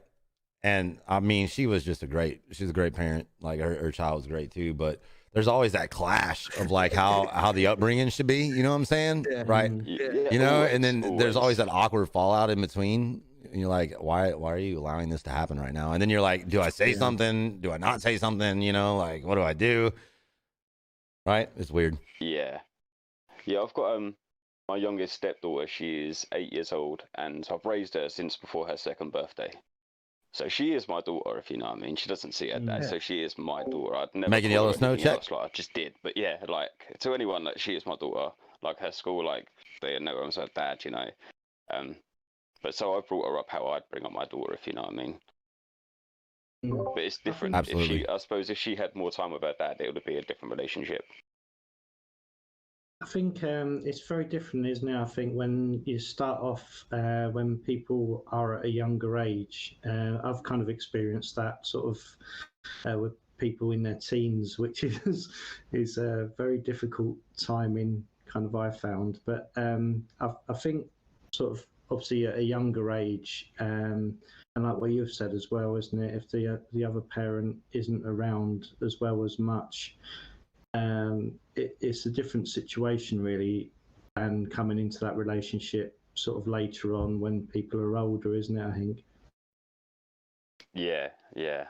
Well, I kind of still got it. Like my eldest stepdaughter, she's 20, and she's like back at home at the moment. So yeah, we're clashing a lot.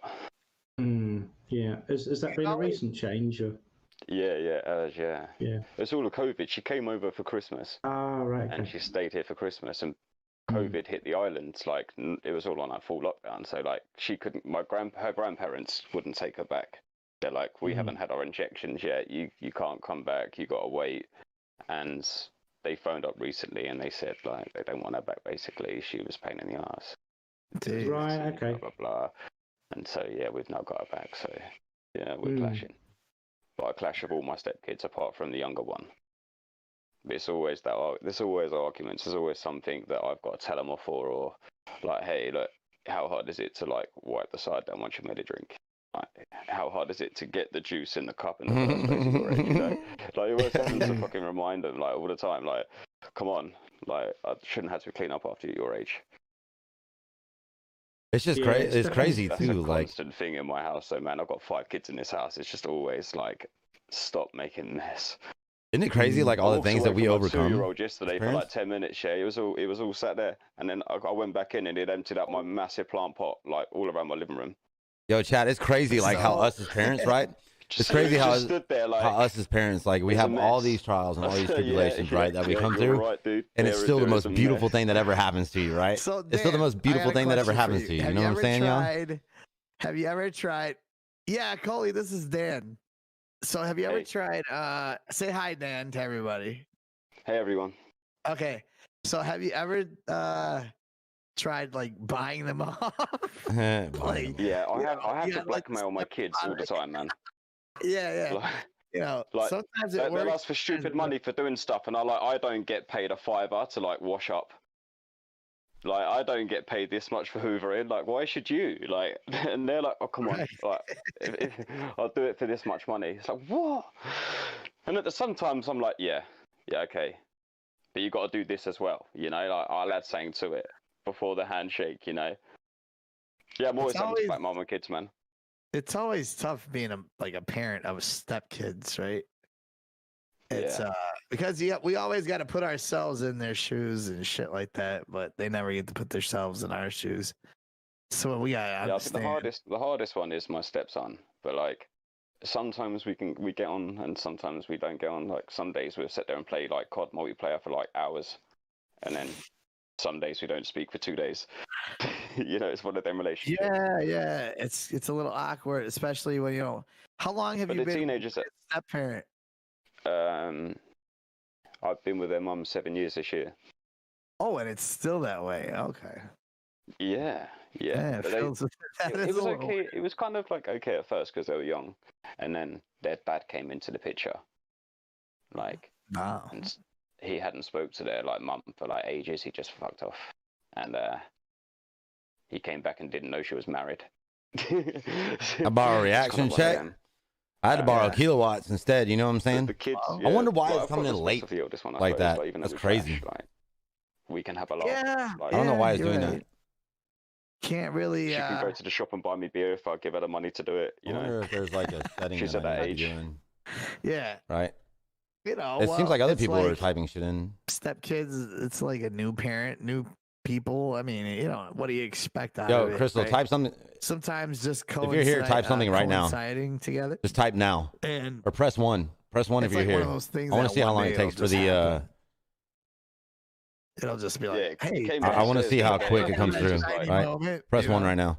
I don't know. I kind of had an opposite moment. Like you come and walk downstairs the other day. Because there was something that it was said on Top Chat, not on Live Chat. I don't know why. I look up a little bit. And I was thinking, fuck, now he's taller than me. Yeah, he's like 15. I know. I noticed that with my kid the other day. My son's like, Dad, just so you know. I'm like, I know, but until you reach like my height or above, I'm gonna tell you what to fucking do. All right, I'm gonna kick your ass. Problem. My actual eldest son, he he is nearly 17, and he is like nearly 6'4". I'm Damn. like 5'10", 5'10 and a half. You know, Like, please clean your room. Please. Please. Yo, this is what I yo. was saying to like Chris's chat. Like it gets to a point where you just can't tell him off. Like, what do you do? Like, Yo, they what's just up? walk off. With a year, yo, Like, get back in Yinraba. out. Like they just carry on walking. Yin Like, Rubba. ducking into Come the in with that doorway year. because it's so What's tough. up, dude? What's up? How you doing? Yeah, Are you he's How you fun, doing? man. Y'all Gucci or clean, what? Dad? Yeah. Please. I don't know where he gets it from because his like grandparents on the other side are like all Italian. So Yeah. like he is like 4 foot taller than like the rest of his family. What's what's because I'm Oh, Italian. look. What's crazier than Italian? A really tall Italian. You know what I mean? Like, hey, Yeah, I'll he fucking step all over you. You know, feel me? You don't know what Well, I I'm say talking he's Italian. He's like Sicilian, and his grandparents take him out there every year. Well, they used to until he like moved here. Oh. But he was still, massive. Like in all the family photos, he's Yo, just this like is at kinda the cool, back, yo. like huge, like lurch. But he's so skinny as Barney. well. He's so slim. Barney, what's up, Barney?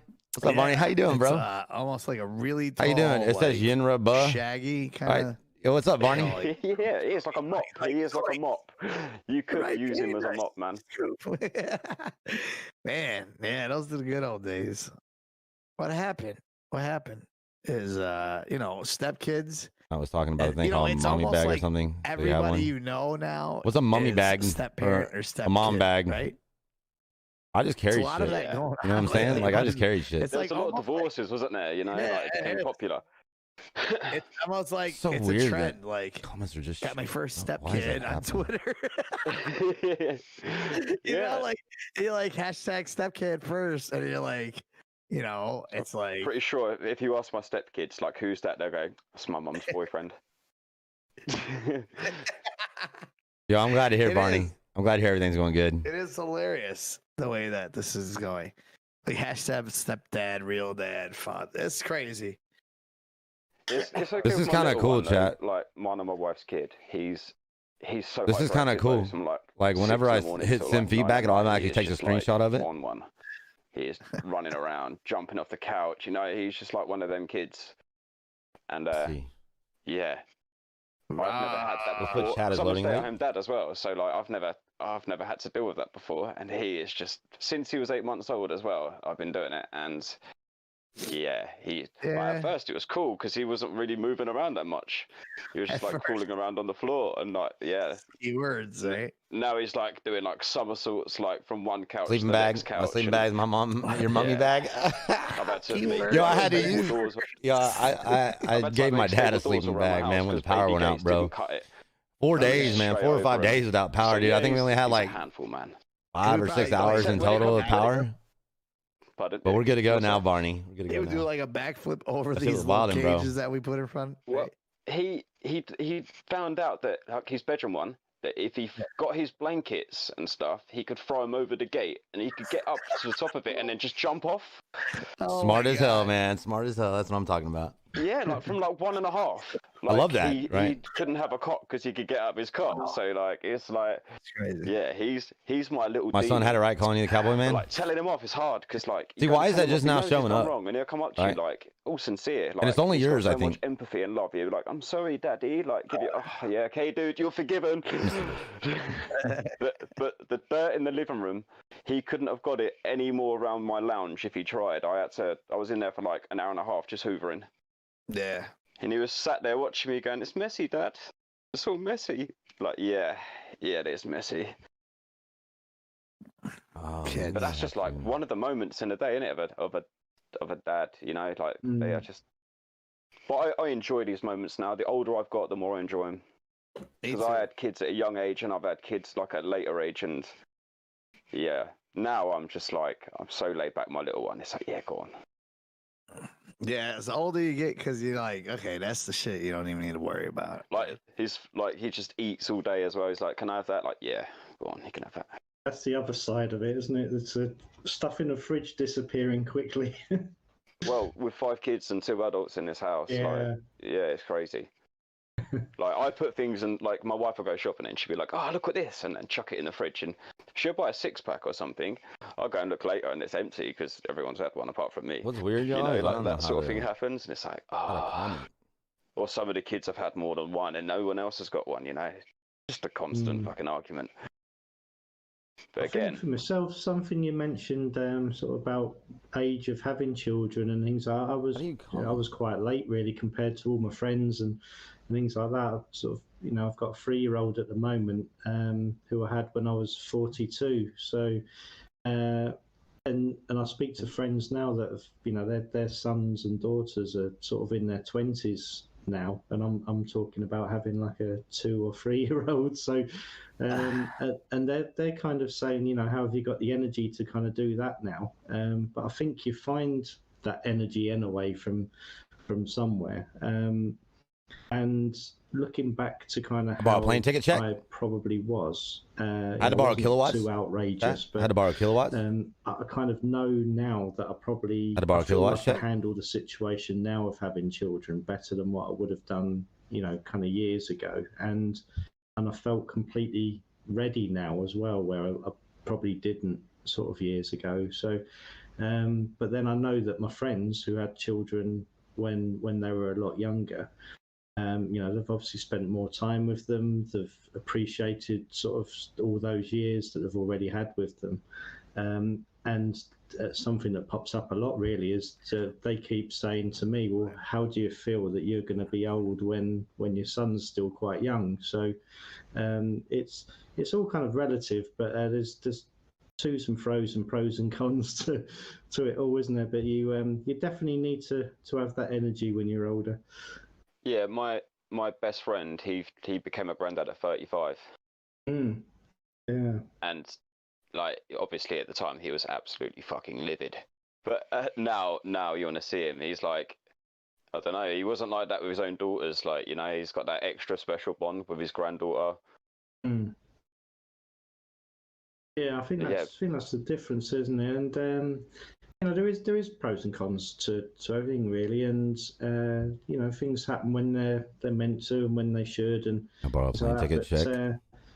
You know, I often look at my friends and think, well, you know, they're enjoying a different side of their children that are, you know, a lot older now. That I remember them kind of having them when we first left school and things like that. Some of them. Yeah, see, I was 19 when I had mine, and my son is got like a serious relationship as well, and he's like nearly 17. So I'm worried now. Like, obviously I've had to talk and said these things and said, like, don't you fucking dare make me a granddad. Is lower. Not yet, anyway.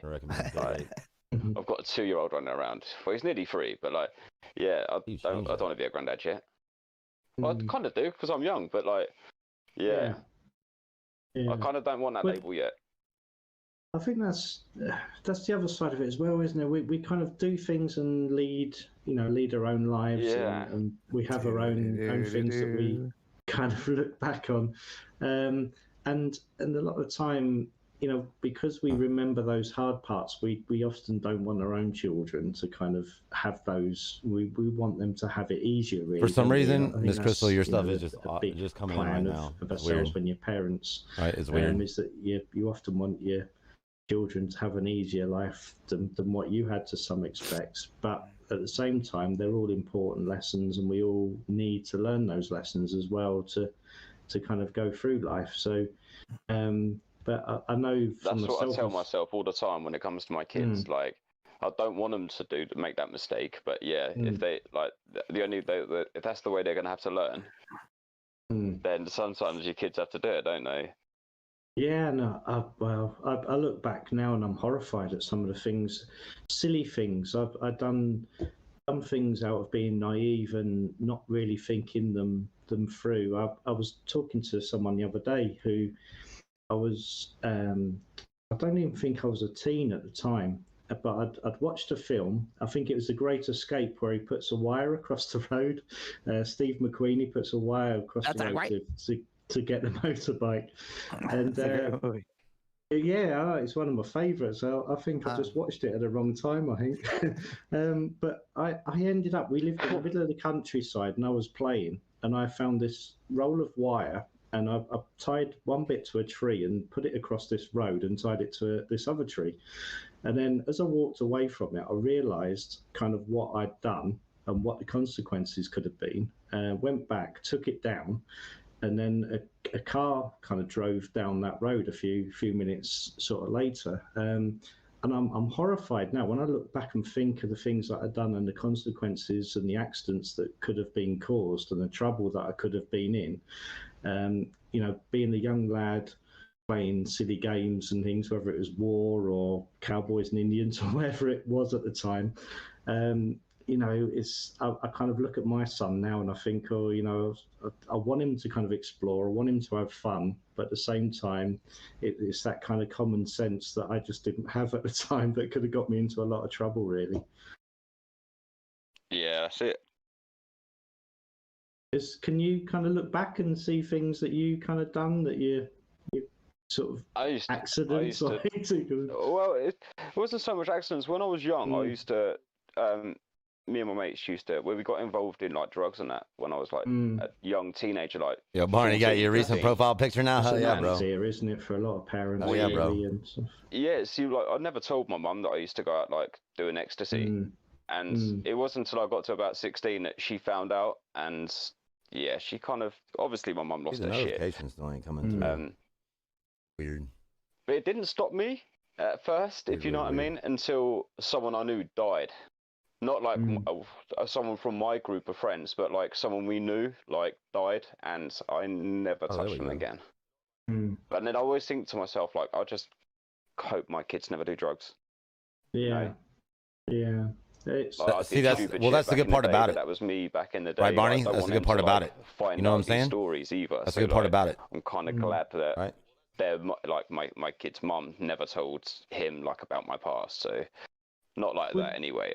Yeah. How do you think you would approach that? Would you kind of divulge a little bit? He got grey hair because of you love your boy. Hell yeah. Or would you over the years, I've obviously after I stopped, my friends and people I know didn't, and I know people that have died more than one occasion from drugs or drink related.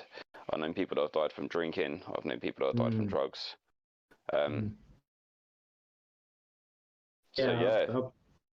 There's not much lag time, y'all, between when they're talking and when it comes across the stream. In other ways, where I had a really good, close group of friends who we was really into music and we looked after each other a lot.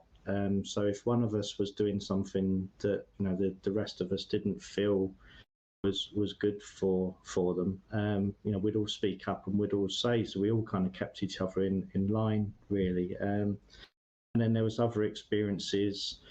As I kind of grew older, it only took like kind of fell into place. I don't know, 10 seconds when I typed that on the phone to where it came across the chat. Distant friends kind of struggle with substances and drink and things. So things for me happened at kind of the right times in a way. And I had strong parents and strong grandparents. It was probably that generation that you didn't just get in trouble with your parents. Your parents would then be on the phone to your grandparents. I like it, bro. So I was kind of raised by my grandparents, so there's that as well. Like my nan still thinks I'm an angel now. Like whatever I did in my past, I know my mum probably tried to tell her stories and stuff, but like I've always gone around her and cleared it up with my nan. Like, don't listen to mum.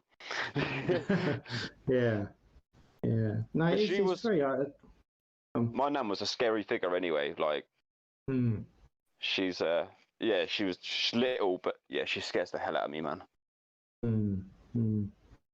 So see the one something and now just came through. There is that thing as well. Miss Crystal, why is that happening? It's not necessarily the case. It's only yours that's coming in late. So, and I don't understand why. A lot of the things that we worry about may never happen. And it might be other things that kind of pop up. I wonder if you're like expected that so DVR is enabled. I wonder if you're further back in the stream. Off guard, but I think I wonder if you're further back in the stream. Experience, isn't it, of keeping calm, so I think what's happening is keeping controlled and taking a bit of step back so you can. There is DVR is set on the stream, really. So in theory you can rewind. Mud's experience, Mud is in theory you can rewind. So much. I wonder if Miss Crystal is just sitting far back inside the stream. Thank you. Right?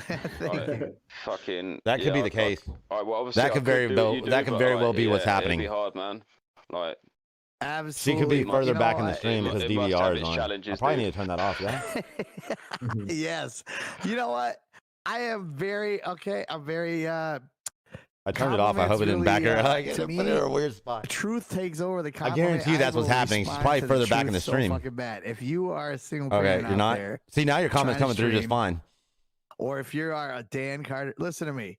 It's fucking weird. It's tough. It's complicated. It's like a math problem that you don't want to. I still get the "you're not my dad" bullshit every now and then. That's right, dude. And yeah, that's one of the things that I think right. we have to overcome. It's seriously, you know honestly, what I mean? See, mine's really different because my wife works nights now, and well, not different. Like it's in my household recently, so like she's not here like in the evenings, and like she obviously wake up and go to work the next day. But like now she gets home in the morning. I wonder what and she's 360 asleep video is. until like God knows what time. She obviously gets up and then a few hours at home, and then she's away all night. So like it's got to that point where like the kids see on the weekends like more. So like yeah, it's could be like if the kids ask us something, and I'm like, I don't know, your mum's asleep. You know, it's one of them. But like yeah, obviously it's a lot different in your house. With parents, I Mine feel just- like two heart. Maybe or no, it's one heart, two minds. You know what I mean? So have love for what you guys want for your kids, and you guys are allowed to have your own, opinions. But it all comes out in the end that you guys want the best for your kids. Yeah, that's it. And I think they do realise that as well, and I think the main things with children is sort of we can often feel that they they can kind of rebel and be naughty and play up and things like that, but we're naturally kind of programmed where we want to kind of be led, we want to be kind of directed, and we need that, and children need that as well, and they'll actually really respond well to confident directions and encouragement and love as well, and those sort of things. They thrive on those things rather than being kind of let not kind of directed and kind of enabled to kind of misbehave and fend for themselves and things like that. And they actually really respond well to being directed in the right way, and take that leadership. And it's kind of a natural instinct that sort of falls into place, or mostly falls into place, that they really kind of seek a lot of the time. Kind of that direction and sort of that input from parents is another version of love. It's caring and loving. So and to them they do respond to that really well. Yeah, I agree. I think if it's all right, Mud and Chris, we've got a bit of a question that I've been sent as well, which is about parenting. I don't know whether we could spend sort of 10 minutes or 5-10 minutes talking about that. I'm fine with that. As long as Dan's kind of happy. Is there anything else that you wanted to add, Dan, at all? Or is that okay? No, that's it, mate. That's cool. It's really good to hear from you, and a good insight as well, because that's the thing about families, aren't they? They're all different these days. You've got people that have married early, stayed together for years, had kind of children. You've got people with stepchildren, people that care for other people's children. Families these days, it's got such a broad meaning, and kind of there's so many situations that are just completely different these days, isn't there? Yeah. But yeah, boys. All right, Dan. I appreciate you, man. That's for damn sure. All right, man. Rock it out, Dan. Thanks a lot, Dan. Bye. Yeah, take it easy, guys. Speak to you soon, Andrew. Speak to you soon. All right. Well, there you go. Had it. Dan's story. No, it's good. It's good to hear from Dan as well. We haven't heard from him for a little while, have we? Dan, the step parent, Dan. Man. Yeah. Dan, the man, step parent, Dan. Whatever. So I've had a question sent to us, or sent to me. It's relevant to what we're speaking about tonight. The situation is that a couple, the male of the couple has adopted a child of the family from a very young sort of age. And they're kind of unsure at the moment of how to kind of tell that child that they've actually been adopted. They're not quite a teenager sort of at the minute, and they just kind of wanted to gain our thoughts about it really, and kind of any ideas that we may have. So let me just get the situation. So there is a couple who adopted a child, right? Or Yeah, who's in the right. process and decided that they are going to adopt, right? No, they have adopted the. I think from what I gather, the male of the couple wasn't the child's father, so he has adopted the child. And they've been living together for quite a few years now, where he's obviously grown up during that time, but he's not quite a teenager. But they feel like they should, at some stage, inform him of his background and the truth behind that. And they just kind of wanted us. Sort of me personally, I think really. I think it might be a good idea to wait till the child asks. You know, we talked. You know, I had this conversation with. So the person I was with before, my ex, right? She had her son as she had a son that she had adopted pretty much, and he didn't know until we told him at the age of 18, 19. He didn't ask. He never cared to ask. She just took him to a park, sat him down at the bench, and said, "Hey, listen, you know, you're adopted. Here's the situation." The mom lived in the same city, in the same town. It was just crazy. And he accepted it. And he says, I kind of just knew some things just didn't make sense to me. And I was really happy that you told me, because I didn't want to be the one to ask. So it's almost like, Chris, I could see your point of view, and some kids might want to be asked.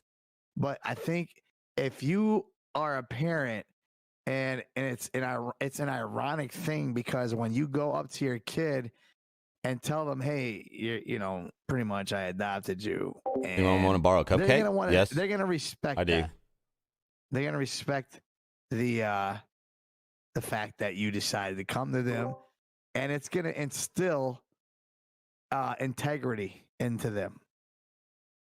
I think it's too. I think it's kind of a complex situation to answer, because, like, I think we all see different views of what you're explaining. Does that make sense? So, like, I don't think there's essentially enough detail, right, to be able to form.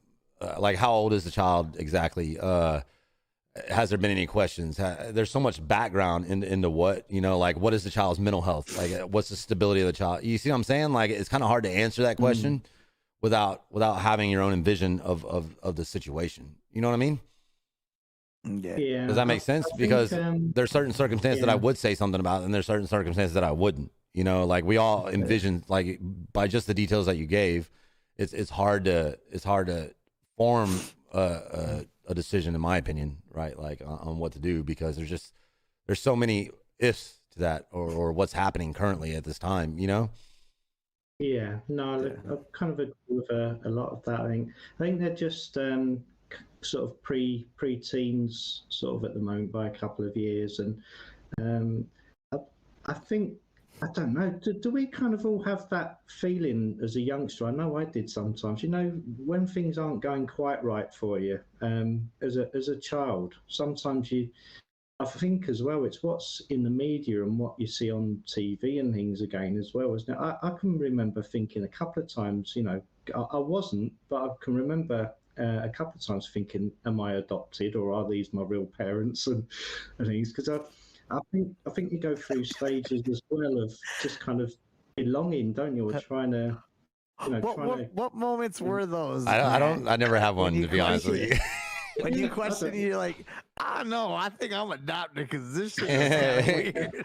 My mom's being really mean right now. I've got to be adopted, you know? Like, what moments do you ask yourself if you're adopted?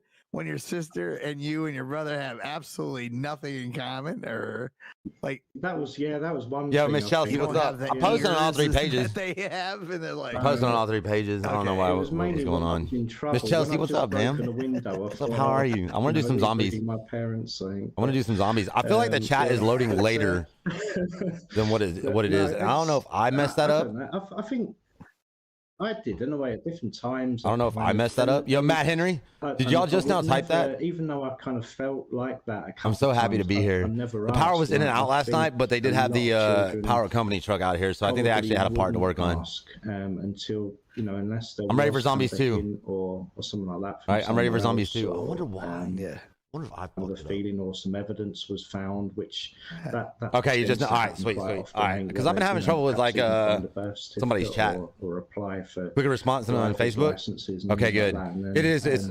I noticed that the delay is also a lot less, right? Which I can actually. The situation. I can actually change it to lower. Right? Maybe I need to go with ultra low latency. In a lot of ways, I think from what Chris was saying, maybe that's what I need to do.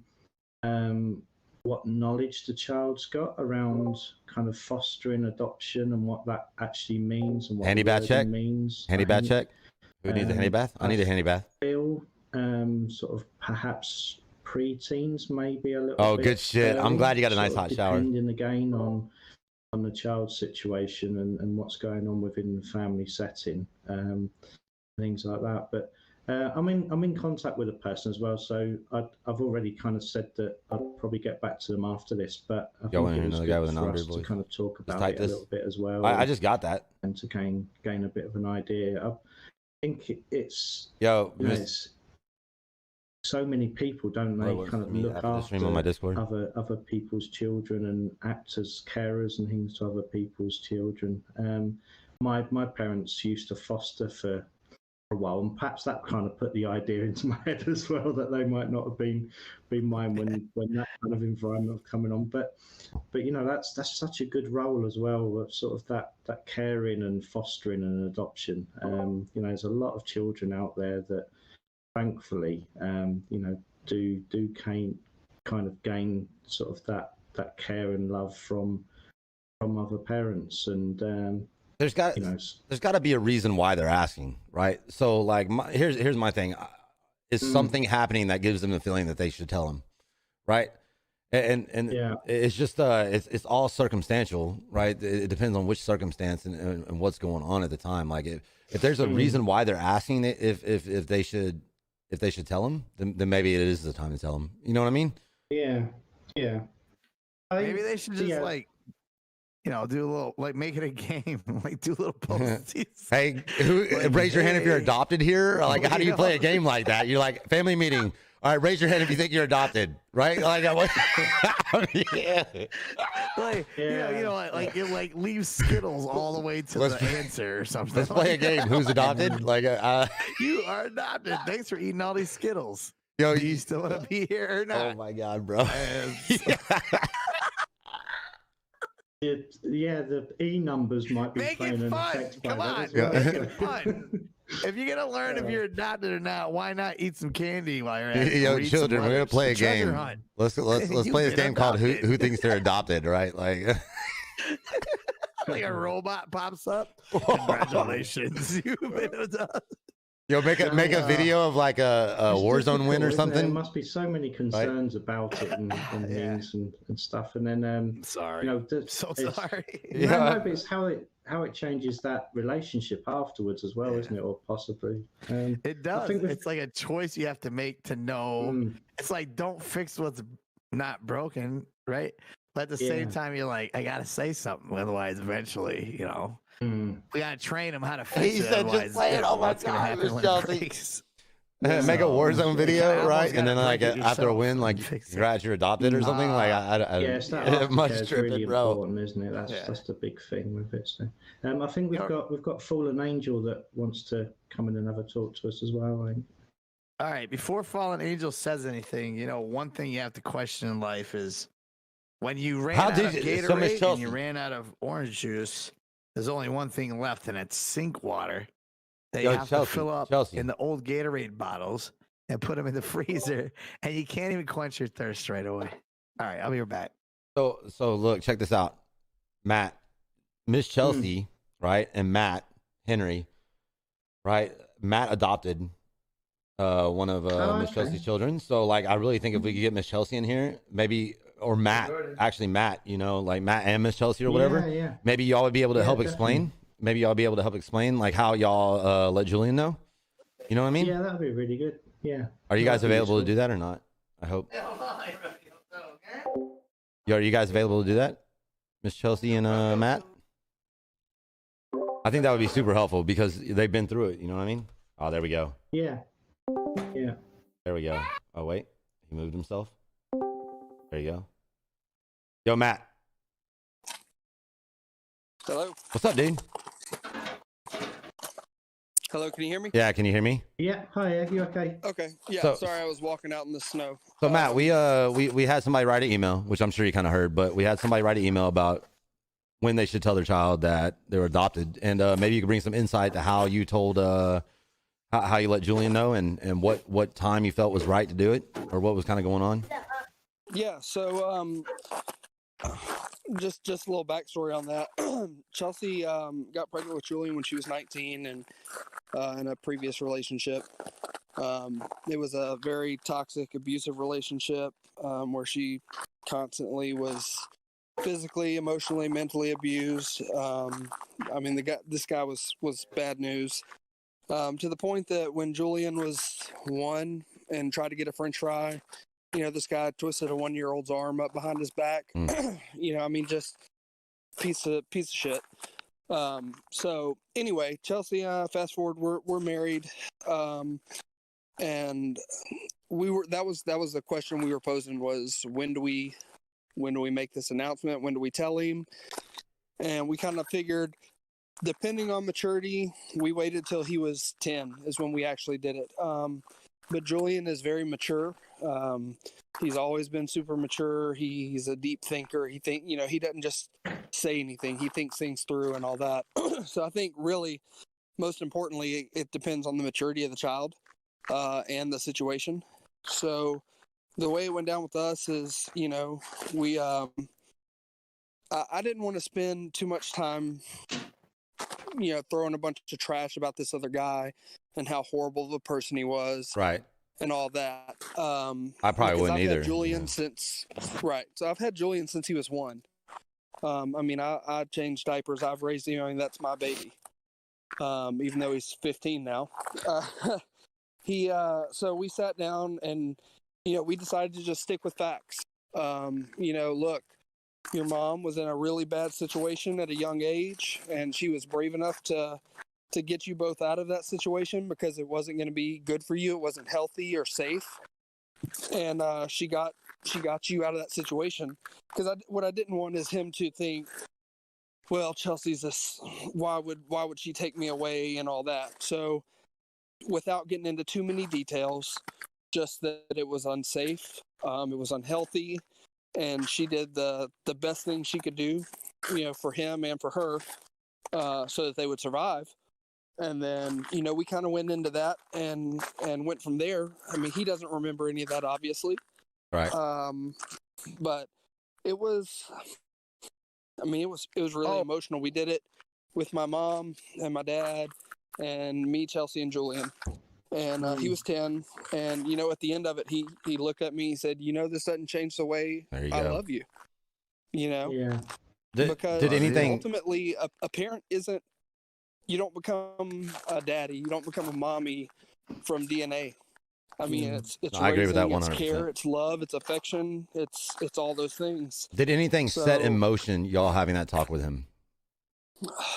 Not really. There wasn't any suspicion. I mean, Julian is half Cuban, but I tan really well, and Chelsea tans really well. Right. And he's been around me since he was 1. He makes a lot of the same facial expressions I do.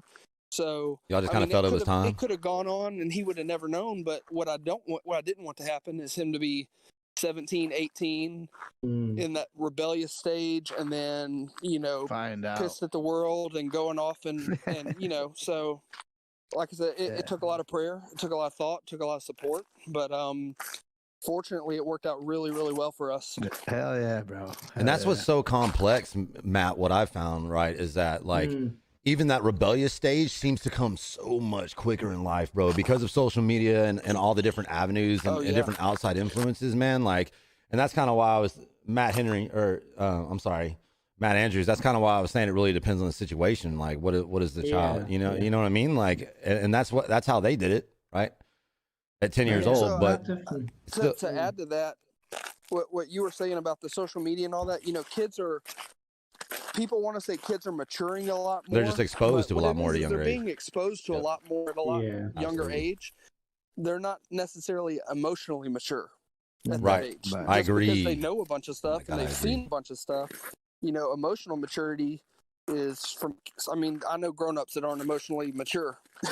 Absolutely. So, Yeah. What's that?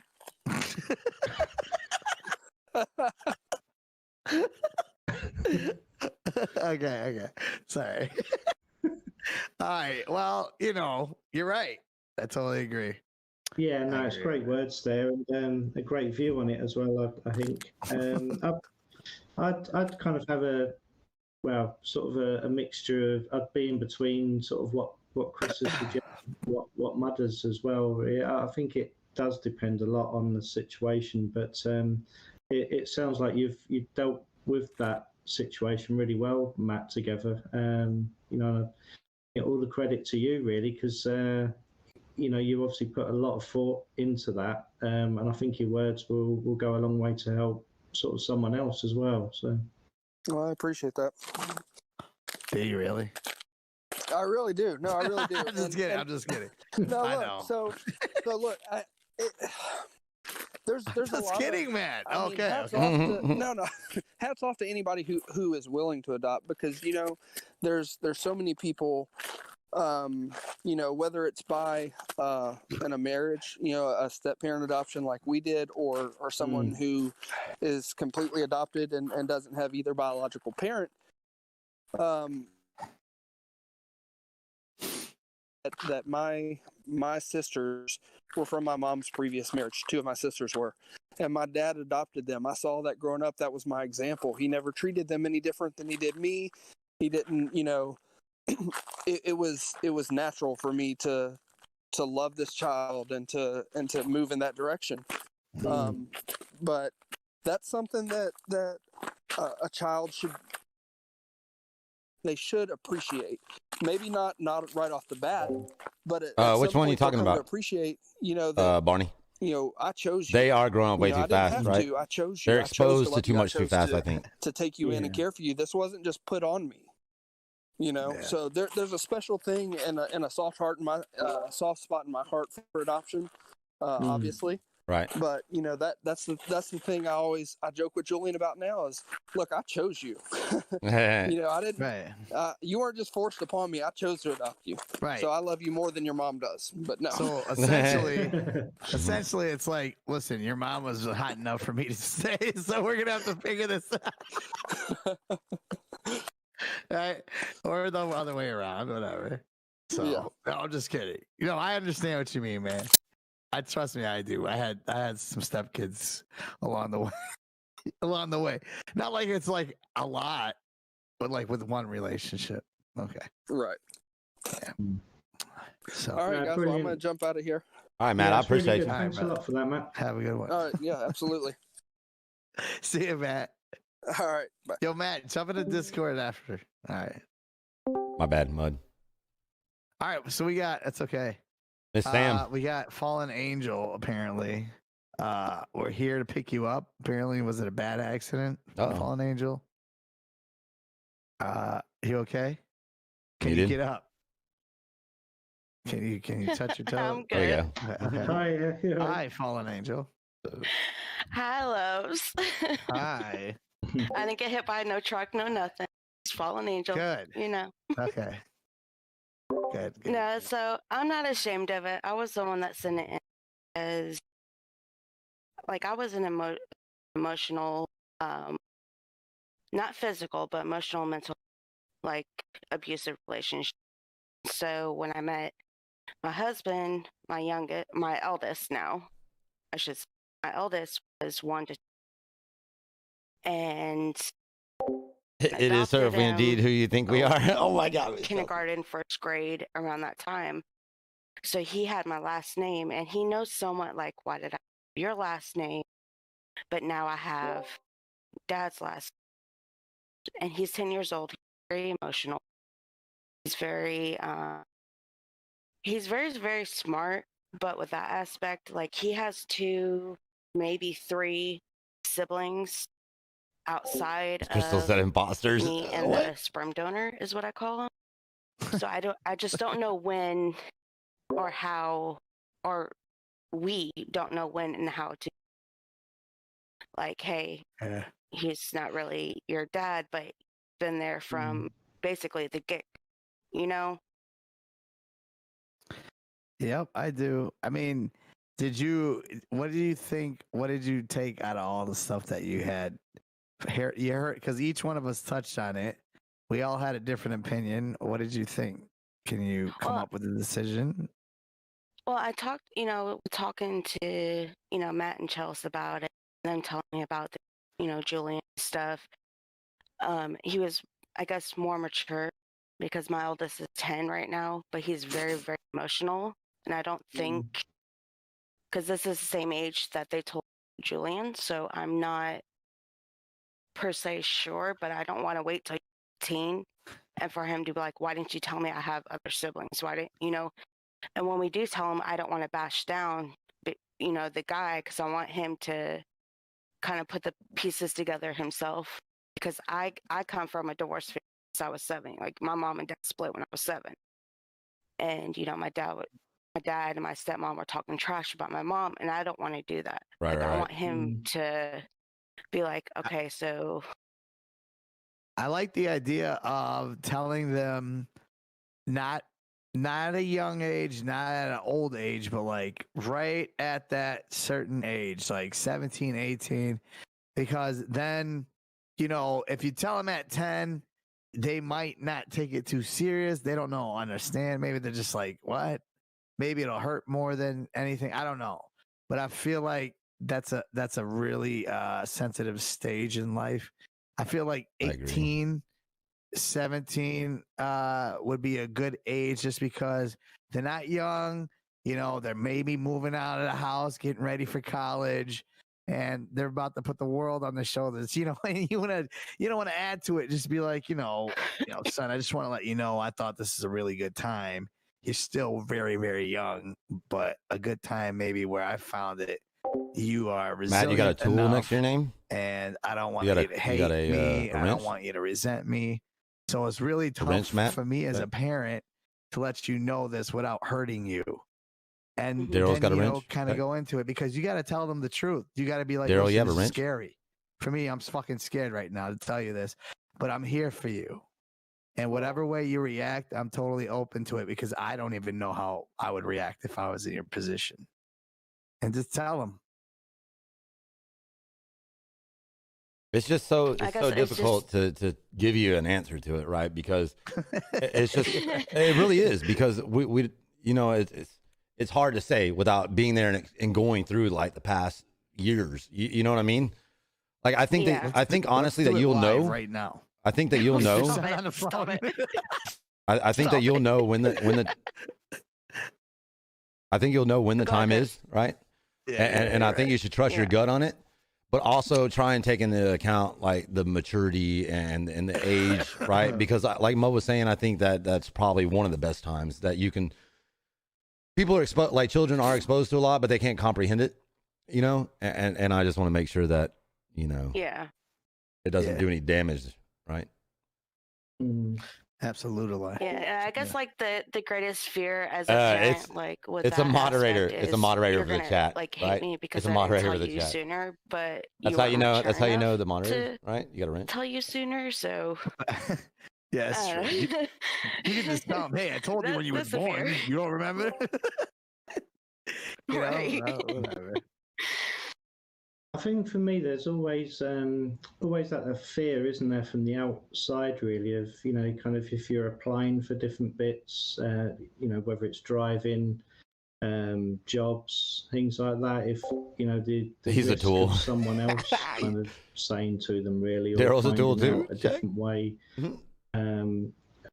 I think that's kind of one of the risks really of not kind of approaching it sort of at an earlier age as such, because sort of it's completely different you telling them or someone else telling them, and then them having to come to you kind of saying, I've been given this piece of paper, or this person's approached me in the street, which that actually happened to one of my friends, school friends, sort of years ago.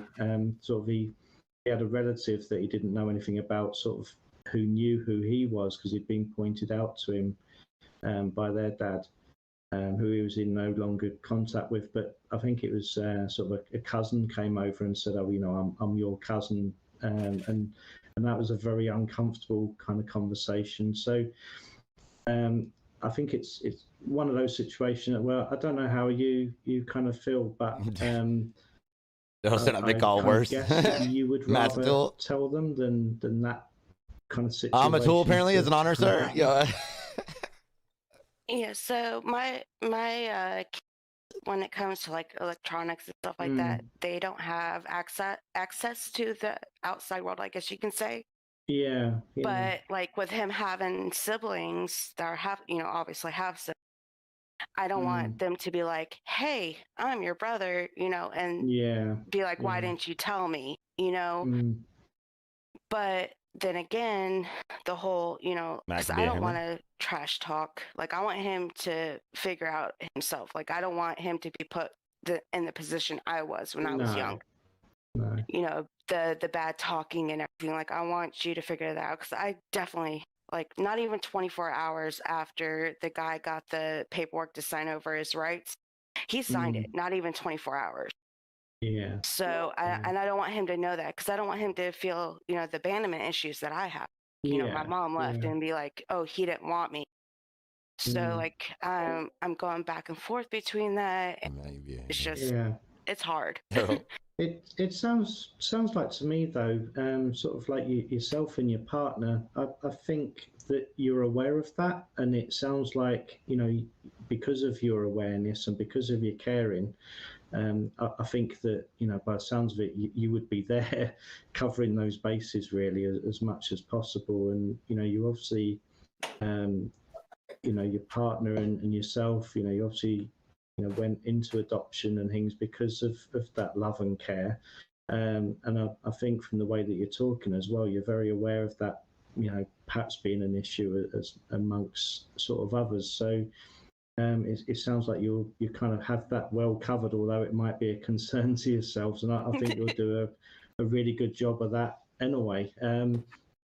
But I'm kind of remembering back to one of my that school friend really, who he didn't have that when he found out, and he was told kind of in the way that he was, and he kind of saw anyone kind of saying to him, really, I'm kind of moving here, or I'm doing something different. He took in a negative way as abandonment, because that's what had happened to him, with his father. So he really struggled with that because he didn't have that support around him, which it sounds like you are putting in place and you have put in place. So I think that's a big difference. I guess, like, I give better advice than I get. Like, I worry about, like, I can help when it comes to my situation. It's just like I freeze up. When am I supposed to do it? That's the biggest I have. Right? It's just take your own advice, but hold on, kind of deal. Well, when you say to that, if you take yourself out of that situation, what would you say if I came to you with that same question? What would you kind of advise me to do? I guess everyone, where their maturity, but just like how they are, how their environment, and just go with it. And I don't know. I don't know. Yeah, no, I'm freezing up right now. I think you'll know at the end of the um, day. I really do. Yeah. I mean, you're a smart. lot of things. Yeah, a lot of things kind of happen and take place naturally. Don't there? There is a natural kind of sort of thing to situations that right time. Well, I think what we're gathering from this, from what we've all kind of said, I don't think there is an exact kind of right time. No, you can to email this, at 'cause any it's a time. very, very, You can email at any time. difficult So in this situation. description, It's, y'all, there's an email link or doing an it in email the address. right way, really, isn't it? All three of us, as right? much as possible. All three of us. And I Anytime think you ever that need help, is, right? the Like keeping your head above the caring and water, the you got love some and the situation that you want to guidance talk about and get some and other the inputs on. explanation that You can kind of send that comes email around anytime. that. And the Anytime. willing, which I'm sure you'd do, because it sounds like you would, as giving them as much time as they need to answer, ask as many questions as they need, whenever that is. And you've already kind of explained how careful you'd be not to put people down, not to put the situation down, so you're already aware of that as well. That's so, the email address right there. I'm sure you can email that at any time. you would just naturally Anytime, give anytime, them the anytime. time to Right. ask whatever questions they needed to, whenever they did as well, because those questions might not come up for some time. You might get harder questions sort of as he gets sort of older himself, because there might be a curiosity that suddenly kicks in sort of, a few years down the line even, that may not be there at the moment or may not be there sort of next year or over the next couple of years. So from what I'm gathering from what we've all kind of said, I don't think there is a right time, but there's probably a better way of approaching it and, kind of explaining things. And it sounds like, you're already thinking about it and aware of these things as well. So I think you're doing a really good job already. Okay. Like, because when Chris was saying about, is he, are they asking questions? No, he hasn't asked questions. I'm wondering if or when. So I don't know what I would say, but I guess in the end, like, I guess I would know it just from like my experience. Yeah. I think it's a lot of open answer question, isn't it? It's like, how do you feel? Why do you feel that? What would you like to know? All those kind of open-ended questions when that stage and when that opportunity does come along, of where you're kind of getting out from them their ideas, their feelings and things. I'm kind of expecting that you may get a very similar answer to sort of what Matt did and how Matt kind of explained, sort of, and I think as well, it probably is a good idea, as Mud says, to kind of try to avoid that year or those years where there's a lot of adjustments kind of going on, where it could very be, where that emotion turns to anger, which in my way of thinking would probably be at younger years rather than kind of those middle teens, as it were. Yeah, because I was thinking with all the hormones and stuff like that for preteens, like it either prior, which is right now because he's 10, or Mud was saying, 17, 18, not, puberty and all those hormones running, because I don't think that would be wise. Yeah, because a lot of those emotions can quite easily just turn and come out in kind of anger, really, and who can kind of kick back at us. Yeah. Stop it, Mud. Yeah. Okay, I mean, that's probably. Anyways, well, shit. Yeah. But I think Matt's, it's kind of the way Matt explained it was really good. I always, again, it sounds like they've handled that situation really well for themselves. Every situation, unfortunately, is different, so it doesn't mean that the reactions would be the same. But the way that they kind of explained it was really good. I hope. Well, yeah, I mean, because I talked to, Matt and Chelsea, and I didn't know that about them until the other night when, Matt and Chelsea were telling me, about their experience. But I was curious. I just wanted to like kind of get all my I's dotted and T's crossed, like, for advice wise, all the way around for people that I trusted. So, Okay. but yeah.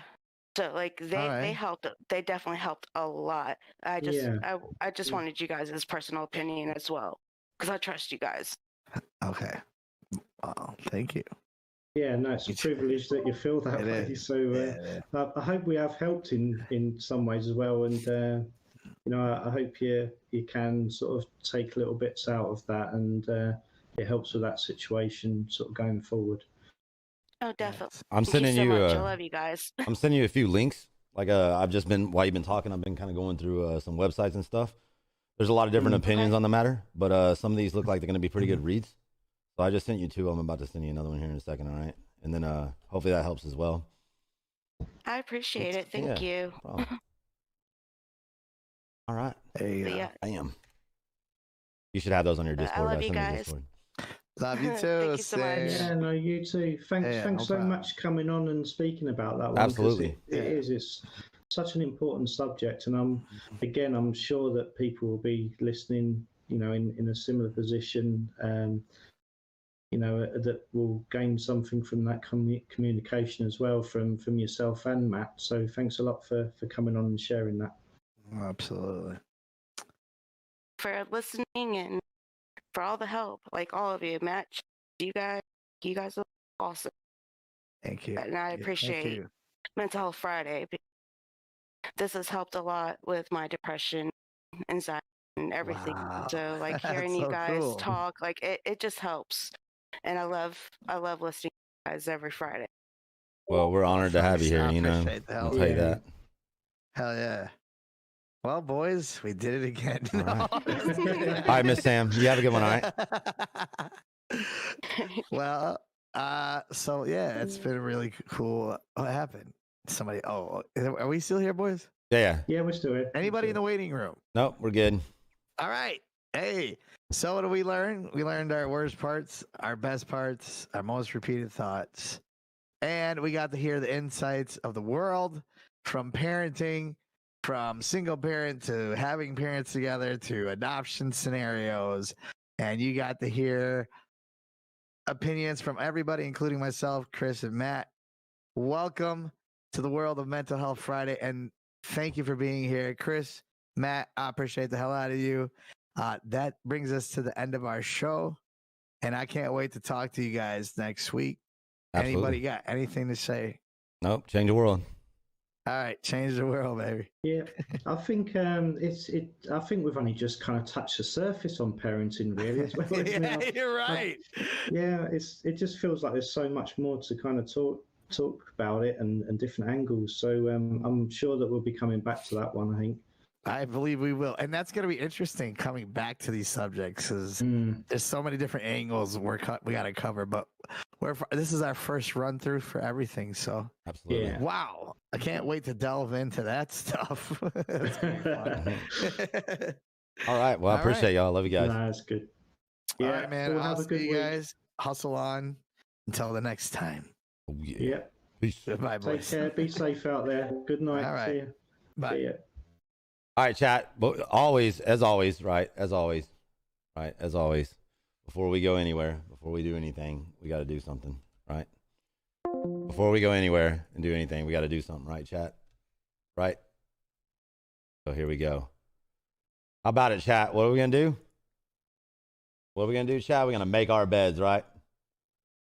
We're going to make our beds. You know what I'm saying, chat? All right? Listen, I love y'all. And we're going to be doing God's plan after this. And change the world, If you chat. want to change the world, start off by making your bed. If you make your bed every morning, you will have accomplished the first task of the day. It will give you a small sense of pride, and it will encourage you to do another task, and another, and another. And by the end of the day, that one task completed will have turned into many tasks completed. Making your bed will also reinforce the fact that the little things in life matter. If you can't do the little things right, you'll never be able to do the big things right. And if by chance you have a miserable day, you will come home to a bed that is made, that you made. And a made bed gives you encouragement that tomorrow will be better. To pass SEAL training, there are a series of long swims that must be completed. One is the night swim.